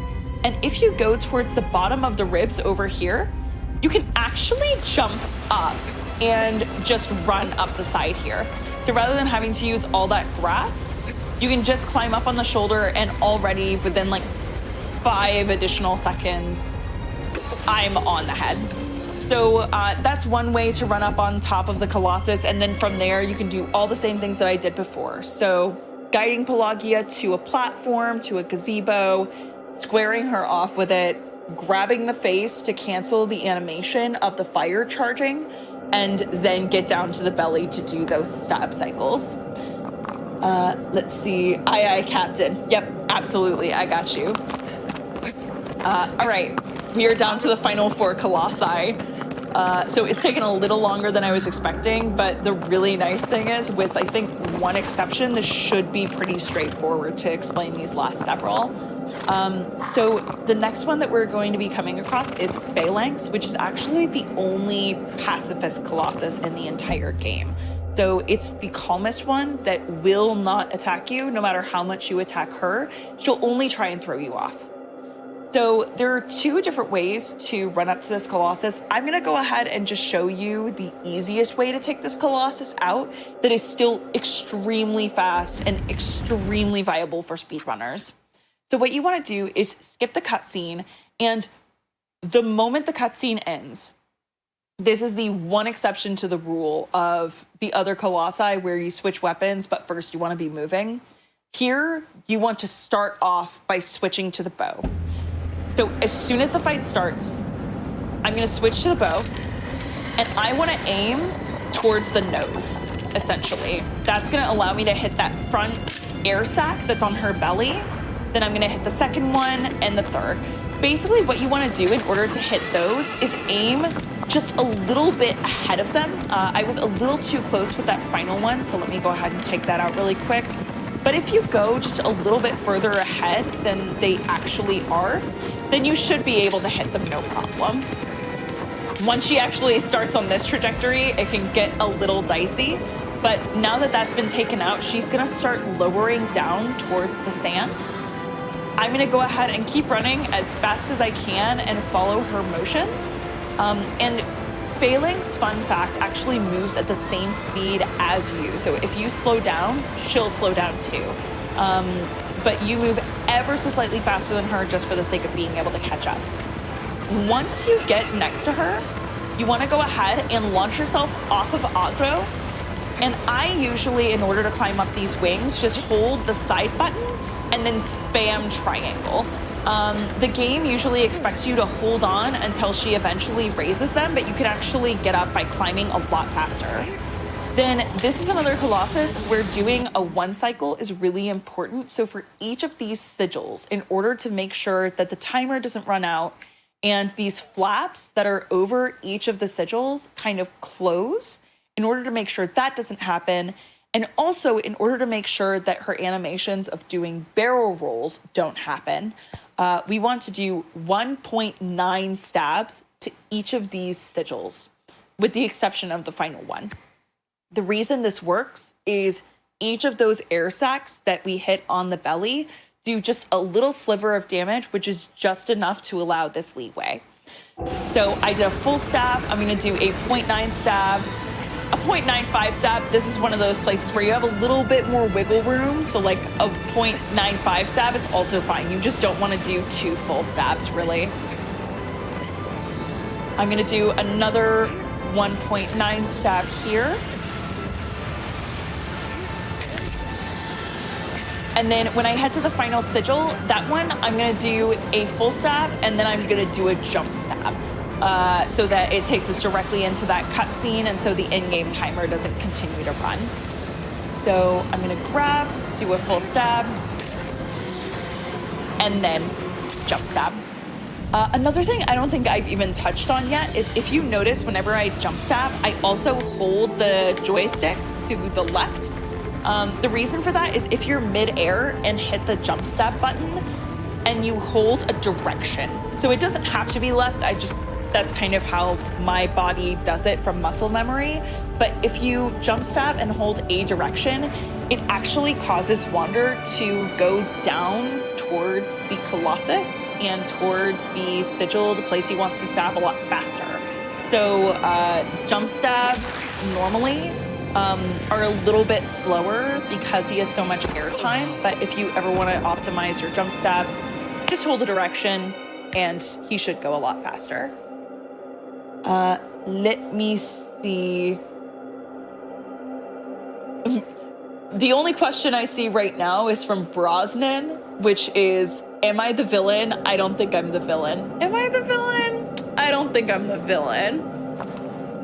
Spoiler alert, Wander is absolutely the villain in this game. I've heard a few things about the game, and it's that you are definitely the bad guy. You are definitely the villain in this game. Like, these are innocent creatures. And yes, you have a motive, but so does every villain in history. Some of them not with great motives, but this one, like, they gave a good motive to the protagonist, but just because he's the protagonist doesn't mean he's a hero. Sarge, do you have any questions, or was that one pretty straightforward too? The only question is are you the villain? No, yeah. That You're was definitely the villain. Yeah. Can't emphasize that enough. Okay. Yeah, very straightforward. I imagine that's one of the ones that makes you feel really bad about playing it, though. Yeah, and I will say a lot of people are pretty unanimous in saying that that's one of their favorite Colossi, just because of how gorgeous the landscape is, how gorgeous the actual Colossus is itself. So I freaking love that fight. But yeah, if you ever play this game casually and then get into this fight realizing that he will never attack you, is heartbreaking. It's really the point where the designers hammer home. If you didn't get it before this point, yeah, you're the bad guy, and the thing you're doing is pretty screwed up. Also, the fact that every time you kill a Colossus, if you notice those dark tendrils entering Wander, fun fact, as those enter Wander, his skin will turn more and more pale, and his veins will start to pop out and turn black. So... yeah, and I'm not going to explain what happens in the final cutscenes, just because now I really want you to play this game. Can't stress how much I love it. But we're actually getting into my favorite Colossus now, so I'm excited. And as you can see, people are spamming the emote in the chat, which is amazing. Looks like your controller. Thank you. Okay, so this is Senna Baby. This is my good guard dog boy. He's doing a good heck and protect of his city. So this Colossus, normally this fight expects you to use a ton of these pillars and get Zenobia to knock them over one by one in order to make your way all across the arena And much like the other small boy, this is a fight where he has armor on his back. He moves incredibly quickly. If he hits you, he will stun lock you, and you need to get that armor off his back. The really great thing is, as speedrunners, we can circumvent most of using the arena. So what I'm going to do first is, rather than using like all of these bridges one by one, if I run all the way towards this ledge, just right towards the very, very end of it, and then hold the jump button as long as I can actually make this jump. So, whoop, just like that, we're on the other side. Now, what I need to do is, if you see this final pillar in the distance, I need that in order to break a wall that I need Zenobia to go through.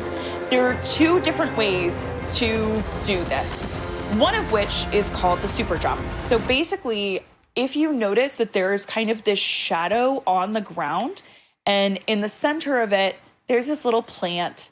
That plant is actually an amazing indicator as a jumping off point. So what we want to do is run along the line of this shadow. And then when you hit that plant, do like a half to full jump. Basically what you want to do is land right on the ledge or the edge of this pillar. And if you notice where there's that ever so slightly darker line, you want to end up right on the right side of that. So right next to it or right on top of it, and then spam the jump button for dear life.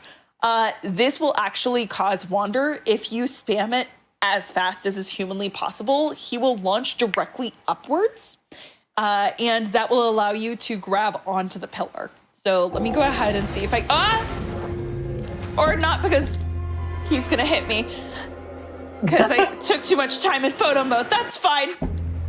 We're gonna go one more again. Okay. All right. So I went ahead and switched to bow. Let's see. All right. I jumped the chasm. Like I said, as long as you're on the ledge of it and pull the jump button, then you can make that jump, no problem. I typically stay in the tunnels longer and don't whistle, just because that gives me more time before I get Zenobia's attention. It takes him just a little bit longer to get over here. So once I hit that plant, I'm gonna run along that line, jump, and then spam the jump button for dear life. No! Okay. And that's what happens when you don't land it, friends. This is a really, really difficult strategy, because if you think, oh, I'm going fast enough. No, you need to go faster than that. So let me see if I can get this. Give me a few more tries here. Jumping over the chasm, running through the tunnels.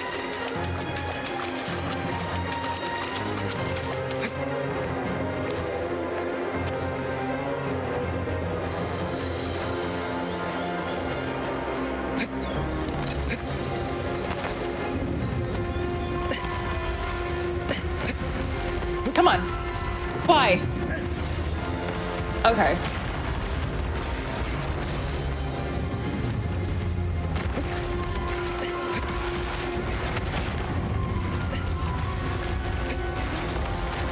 Oh, come on. Yeah, there it is. Okay, that's the super jump.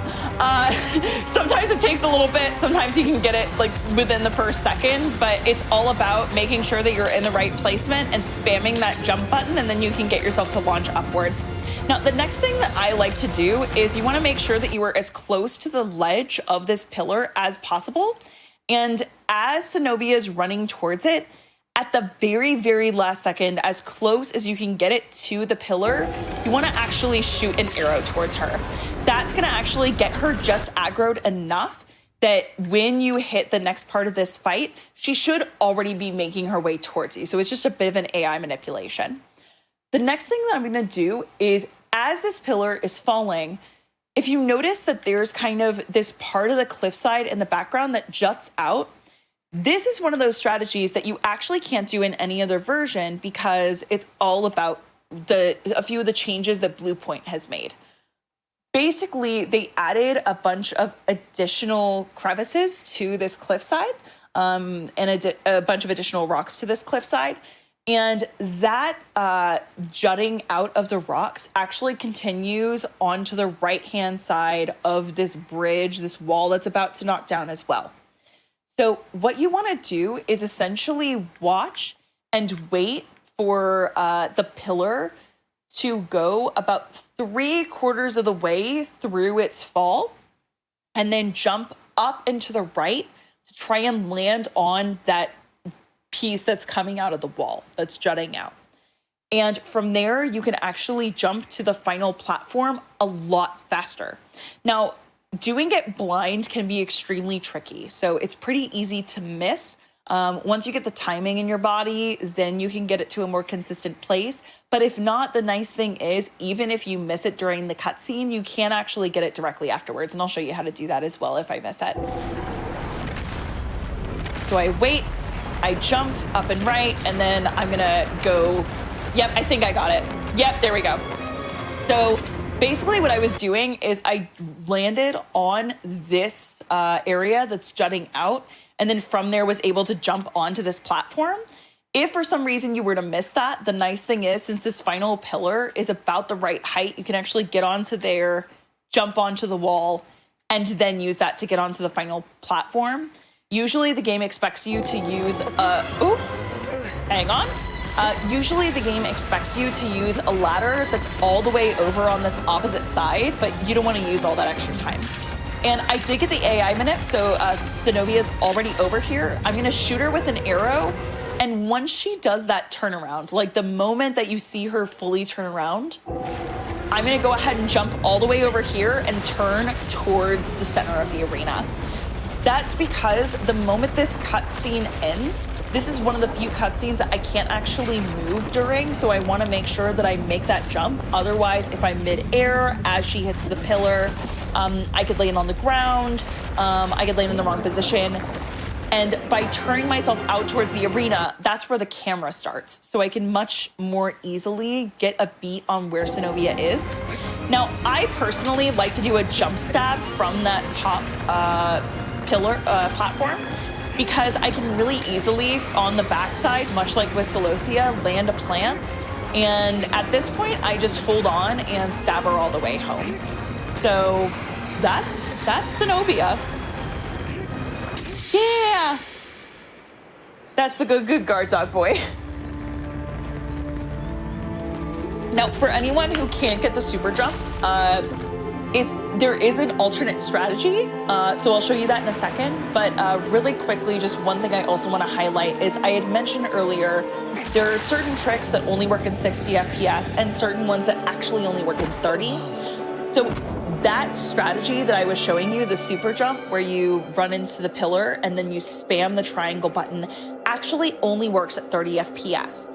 So there are a lot of speedrunners who, if they run this on PS5 or PS4 Pro, will switch over from performance mode to cinematic mode specifically for this fight so that they can use that strategy. So if you're running on a PS5 or a PS4 Pro during this fight, I highly, highly, highly recommend that you switch over to cinematic mode. Again, just go into display settings and you should have the option right there at your disposal.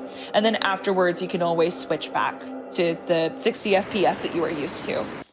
Now, this other strategy I'm going to be showing you was the optimal strategy for a really long time, and it's a little bit easier to hit in my opinion, especially if something goes wrong with super jump and you need a backup. So like if she hits you or she gets really close to you and you can't land the super jump at the time, and it's called the kaze jump. And this is a strategy that makes use of magnet hands. So what I'm going to do is run, rather than directly at the pillar, I'm just going to run around it. And what you want to do is basically line up with this ledge. So if you notice that the side of this tower is just ever so slightly raised and lines up pretty well with this little bridge that's right in front of us. So what I'm going to do here essentially is run along this tower all the way to the end of that raised ledge. And then at the end of it, I'm going to jump and hit the grab button midair when I'm close to that platform. And that should allow me to magnet hands pretty unless Zenobia decides to do that. Hang on. I love this Colossus. She can be a troll sometimes. Yep, so by hitting the grab button mid-air as you're walking on that raised ledge, you can basically use magnet hands, grab onto the bridge, and then from there, get to the same place I was in before. So get to the tower, and then everything else from here works as normal. So if you're looking for a backup strat and you can't quite get super jump, this is another really reliable and solid strategy that you can use. But of course, Zenobia wanted to hit me in the face right then. Sarge, if you ever play this game, I'm just gonna give you the warning, out flat. She will do that to you a lot your first time. Excellent. Okay. I will keep that in mind. Yep. It's just a kind of a fact of life you have to accept. And before we move on to the final two colossi, any questions, comments, or concerns about Zenobia? So for the super jump, that's again, it's just kind of, it looks like just a timing thing. Is that true, or is there like a little more to it than that? There's a little more to it than that. So basically, it's a mix of positioning, the amount with which you jump into the pillar, and the speed at which you're spamming the jump button. So spamming the jump button is really important, really huge. But if you're a little too far left or right of that spot in the wall, that often will cause you to not be able to quite get the jump. It won't launch you as high as you need to go. And the other thing is, if you are like, let's say that you're really, really close to it, and rather than doing just a tap jump to get in the right placement, you do a full jump. That, rather than allowing you to be exactly where you need to be next to the wall so you can start spamming in the right placement, that will cause you to face plant with the side of it, and then it takes you a lot longer to actually get in the right placement. So that's why that's why I typically say if you jump from where that plant is and do like a half jump to a full jump, that's usually pretty solid placement for most people, because that makes sure that you're not going to face plant into the side of it, and it usually gets you right where you need to be. So mix of timing and placement, essentially. Okay. And then it looks like one just came up. So if you fail the pillar jump when it's falling over, is that an issue? Like you'll lose a lot of time, or is there like a recovery for it? Yeah, so Nibius, that's a great question. So the nice thing is, if you miss the timing of the pillar, so we call that the wacky jump because it was founded by a speedrunner named Wacky Wolf AO. So if you fail the timing and as the pillar is falling, like you fall off the side too early or too late or not quite in the right position, the really nice thing is once that pillar is collapsed, it's actually close enough to that part of the wall that you're trying to jump to. So let me actually go into the fight super quick and see. Oh wait, this is the wrong fight. Hang on. I was like, let me see if I can show you this thing, but of course I did it bad. But basically it's in the right position on the ground that you can actually jump towards the rocks that are jutting out from the wall that we use for that strategy. So even if you don't get it directly during the cutscene, you can still recover it, no problem. You literally just need to jump onto that platform that's now collapsed, get onto the wall, and then you can go straight to the final platform. So let me go ahead and see if I can show it to you here really quickly.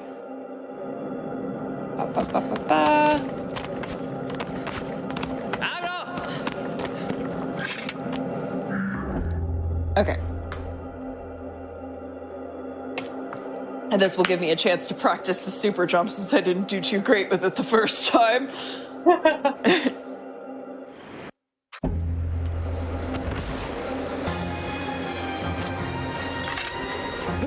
As I mentioned before, switch to the bow immediately. I'm gonna jump over this chasm.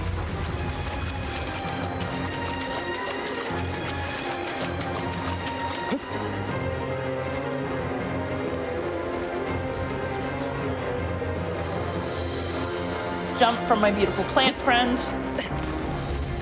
Oh, that was like a half jump. Not quite where I needed it to be, but I can do the backup. Oh no! Don't do this. Don't do this. Don't do this. Don't do this, how dare you? I talk to the Colossi like this a lot. Like, this is a very, very common occurrence for me. Yeah. Yeah, I've been playing this game so long that like screaming babe at them just repeatedly is not Uncommon. It's not uncommon at all. I honestly think it's really rude that like I got just a like half super jump. Come on. All right, go around it.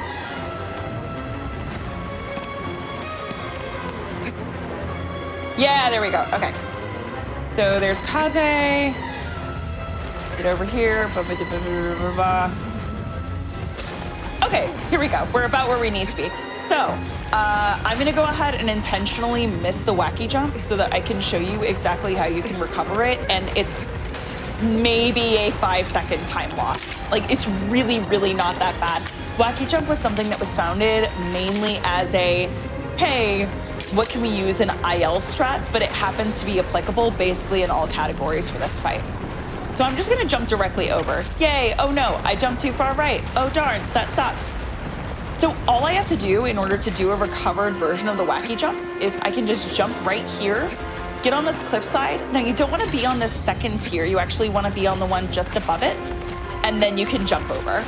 So super easy recovery. If you happen to miss it during the cutscene, you can still do it really, really easily, transition over to the platform, and then continue the fight as needed. There we go. All right, awesome. Thank you so much, Nivea's Soul. I hope that I answered your question. It makes sense to talk to them. There's hardly anyone else to talk to in the Forbidden Lands. That's kind of why I talk to them. And also yell at my horse, but also give her pets because she works so freaking hard. She tries her best. Okay. Final 2 fights, and this next one is very much a blink and you'll miss it fight. I'm gonna try and do the best I can to explain it. So basically what you're gonna do is, it's almost like this fight is a mix of Barba, so the beardy boy that we fought earlier, and Bosseron, so the big geyser turtle. So what I'm gonna do to start is cut right and immediately go left because that's going to activate the stomp animation. Now, once it's down, I'm gonna go ahead and grab onto the left side of the knee here. So if you go a little too far right of that bottom part of the knee, then you're gonna be in for a bad time and you won't be able to get this animation. At that point, if you're on NTA boss rush like I am now, you may as well just hit the retry button. And you wanna do a fully charged jump to get all the way to this second tier. Now, great thing. If you want to do fully charged jumps, but you don't want to use that much stamina, fun fact, even though for a stab, you have to charge it all the way until that white dotted line reaches the edge of the yellow circle. For fully charged jumps, you actually only have to charge it to the halfway point. And once you're there, you've got a fully charged jump. Now, once I get to the top part of this leg, I'm going to be running essentially back and towards the hand. Now, the way that this Colossus normally wants to be defeated is there is a weak spot sigil, or just a weak spot on like the elbow way up there. So normally in this fight, you go all the way up the architecture that's on the, Argus, don't do this. Yeah, so you want to go up the architecture on the sides of the arena, use the bridges to jump all the way onto the head, and then knock this sword out of his hand. We don't have time for that crap. So what we're gonna do instead is essentially run on the leg and try and get into the fur of the hand. The problem is, since the sword is being held currently, there's not a lot of room to grab onto. So if you try and jump directly towards the hand and grab onto the fur, either you're gonna grab the wrist guard just above it, or it's just not gonna let you do it because it registers that the fur shouldn't be able to be grabbed onto while the sword is in his hand. However, there is a workaround with the wonderful things called magnet hands. So if you act like you're about to not grab the hand itself and not jump directly towards it, but you want to act like you're jumping directly past it. So almost going parallel with the hand. And then as you are directly next to it, not before, not after, as you are directly next to it, hit the grab button then. Wander will magnet hands into the tiny, tiny space that has open fur. And then you can stab the hand sigil once. So let me see if I can show this off. Nope, okay, let me try it again. The wonders of trying to show things off in photo mode, but not actually getting the timing. So let me do this one more time. So cut right, I'm gonna go left. Jump towards the knee, do a half charge.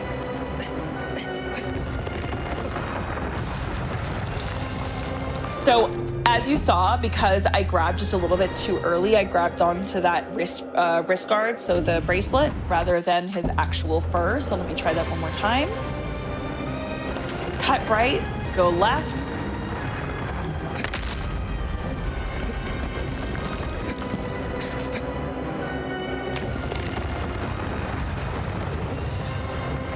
Oh no, okay, come on. I'm usually really good with this fight. This is so sad. Out of curiosity, where did people get the names? Were they in the PS2 manual or something? No, so actually a lot of the names that I'm calling these colossi Kelm are community accepted names. So there was someone who gave them these nicknames, and then the community adopted them so much that when the wiki went up, these were the names that were considered accepted. There we go. All right, really quick, getting back into the description. So I did the stab on the hand. That's great. You only need to do one stab here. And then I wait until these swing animations end. And as soon as he stops, I run up the hand so that I can get directly transition over to the knee. Now, the placement I want to be in is one scooch away from the right-hand side. So if you take a closer look, there's almost like a notch. It's almost like he has a crack in the knee. That's where you want to be. And what's going to happen is Argus is about to do a stomp animation, and he's going to start walking forward. And what I want to do is do a jump from this part of the knee that I'm on all the way to this second tier. But I want to make sure to do that jump just as his foot is about to land. Not when it actually lands, just as it's about to land. So a split second before. Once I get to that second tier, I'm going to do kind of similarly to what I did on Bosseron, a side launch that as soon as I land this side launch at the right timing, rather than sending me to the left, which is the direction I'm going to be holding, it's going to launch me directly upwards towards either his chest or his head, just depending on how the timing works out. So let me go ahead and show what this looks like. Yeah, so by hitting the side launch, if you were watching the controller there, then it should have been helpful. But I'm already on the chest of the Colossus. One sigil has already been taken out, and I can work on this one. Now, this particular sigil, the plants can be a little finicky to hit, but usually you want to be like further back away from the sigil. You don't want to be directly on top of it because that's just going to send you upside down. But usually if you, like my favorite placement is to be kind of horizontal with the sigil and a little further back. And as you can see, I now have a plant and can stab it all the way home. So that's Argus. This is one that it does take a while to get the hang of this. But once you get it under your belt, it is so much faster. And unfortunately, unlike a lot of the others that like are a bit trickier, but they have backup strats, this one you really need to do it in this way. So this is honestly a really good place if you want to work on the side launches that eat you different directions. This is a really good place to do it because you're going to need to do it this way kind of no matter what. If you're not doing it this way, then you honestly want to use the intended strategy of climbing up all the architecture, but that also makes the fight about 2.5 minutes versus this, which makes the fight between 40 seconds to a minute long. So yeah, I would definitely recommend if you're looking at getting into speedrunning this game, This being one of the ones that after you get a few of the easy ones under your belt, you really, really practice as hard as you can. It is a very fast fight. It is a very complicated fight. But once you get it under your belt, it helps build the fundamentals for a lot of those other difficult fights that have backup strats, but are harder to nail. Let's see. I want to take a look at chat, but Sarge, did you have any questions or did you see any come in? I didn't see any questions about this particular Colossi, no. Colossi? Okay. Colossus. So Colossus is the singular and Colossi is the plural. Yeah, okay. Yeah. Okay, fantastic, yeah. All right. Final Colossus! Final fight! Okay, Malice. This one, if you've played this game casually, once you learn the speedrun strat, is absolutely bonkers to watch. So this Colossus basically will try and do everything he can to kill you with heat-seeking missiles. It's terrifying. It's the final fight, as it should be. So usually what the game wants you to do is to dodge these shots using like the bunkers and the barriers that are built across the arena. However, speedrunners have found a way to run across the arena without getting hit because there's essentially different dips in the architecture that allow you to, how do I put this?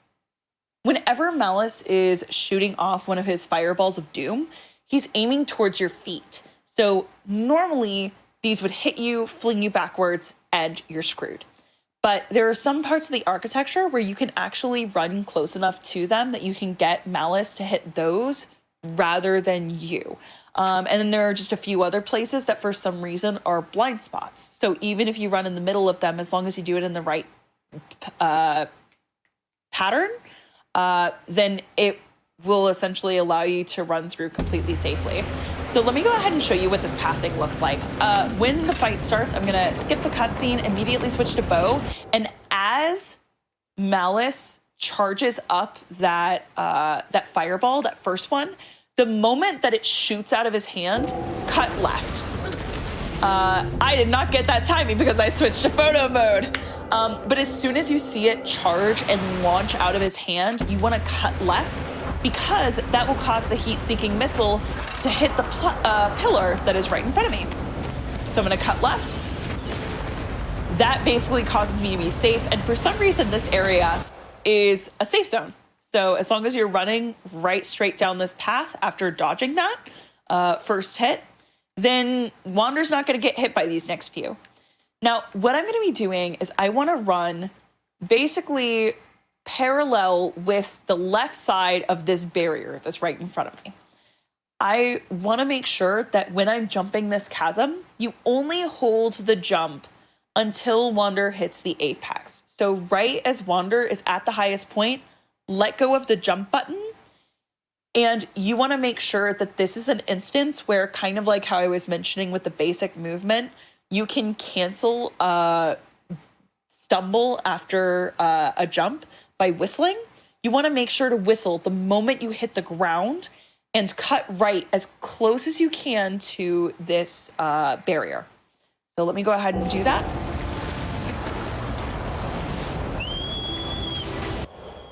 Now, some people will cut right and roll directly towards this thing that's jutting out of the ground.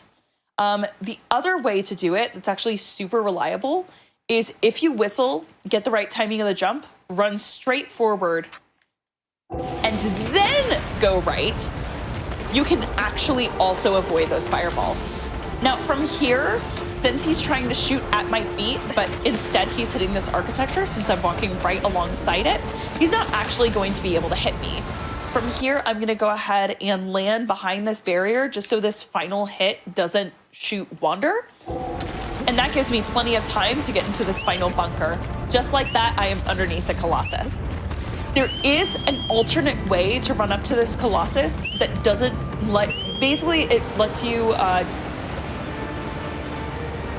dodge, skip this final bunker that I just went through by doing a double roll. But since I'm not using modern or modern remount controls, I can't do that. So I'm just gonna move forward with my life. From here, it's just a matter of climbing Malice. So I'm gonna go ahead and turn left the moment that I climb up that first little area.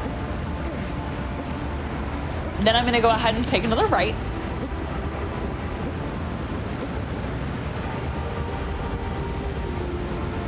I'm gonna start climbing up right here. And usually I climb up 2 sets of full jumps, and then I do a side jump because that weirdly lets you clip up to the platform. Then finally from here, what you actually wanna do, this is a very strange jump. So if you do a full jump from this point, you do this awkward like shimmy jump before getting up to the top. And we don't want that. So what I do instead is do a jump onto this lowest point. I do a quick tap jump, and then I do a fully jarred jump, and that allows me to get all the way to the top without having to do the awkward like 3 jumps of shimmying in between. Now, this Colossus has about 5 different weak spots that the game normally wants you to use, but we're gonna go ahead and skip to the final one, and that's actually gonna be on his right shoulder. So you wanna aim essentially for like the upper armpit is the best way I can think to describe it. So you wanna aim for the fur that is right above his armpit.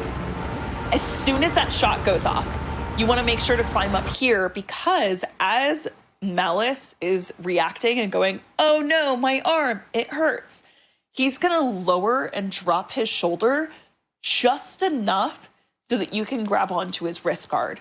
So that saves the step of stabbing his back, getting into his hand, him turning over his hand, and then getting up this arm guard. So I'm gonna go ahead and wait for him to lower it a little bit and then jump here. Now this second kind of notch, so not this one just below Wander's feet, but the one that I'm on now, is exactly where I wanna be.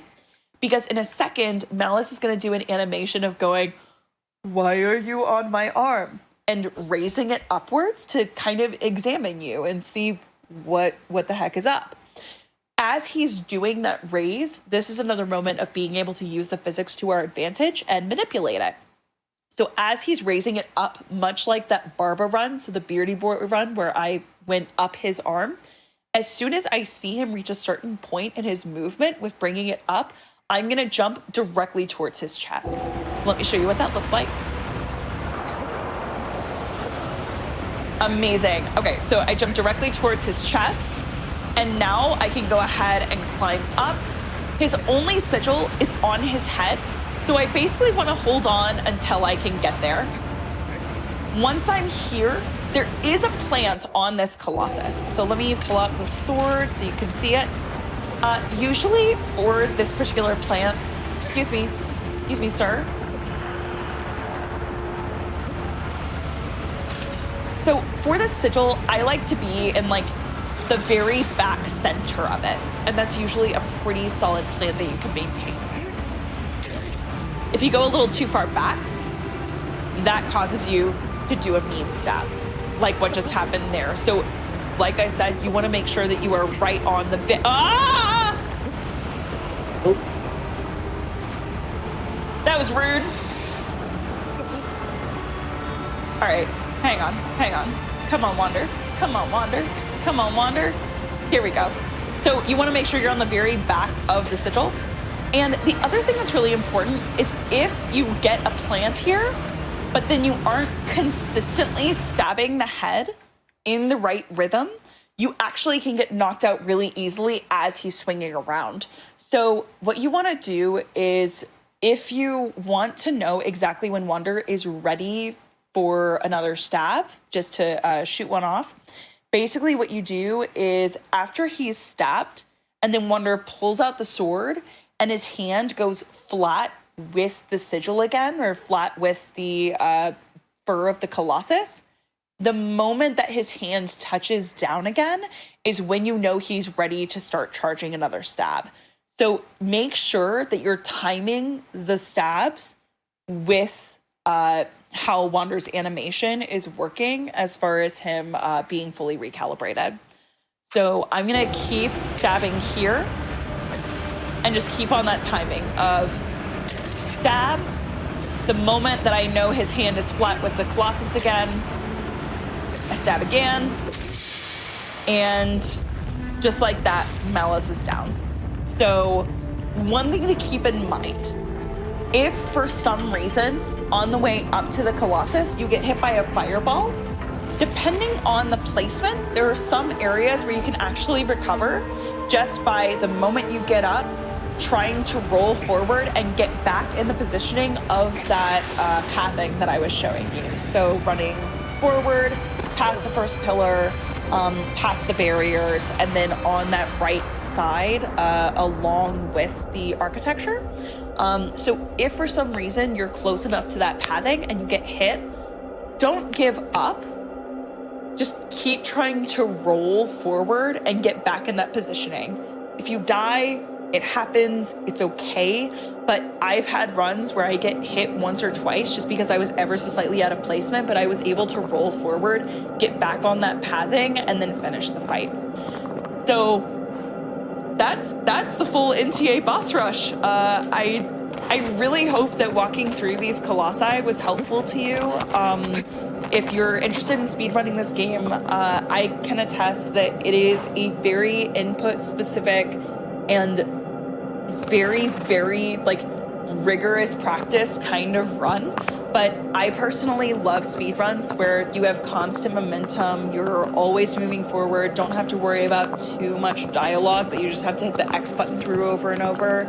And I have so much fun with it. It's incredibly liberating and fulfilling once you finish these fights in really good times. And if you're looking into speedrunning it in the future, there is a whole Team Eco Discord. If you just take a look at the speedrun.com page, you should be able to find the link to it, no problem. And there's a whole beginner help guide there with a ton of videos from world record holders, both current and previous, as well as other runners who really, really enjoy the game.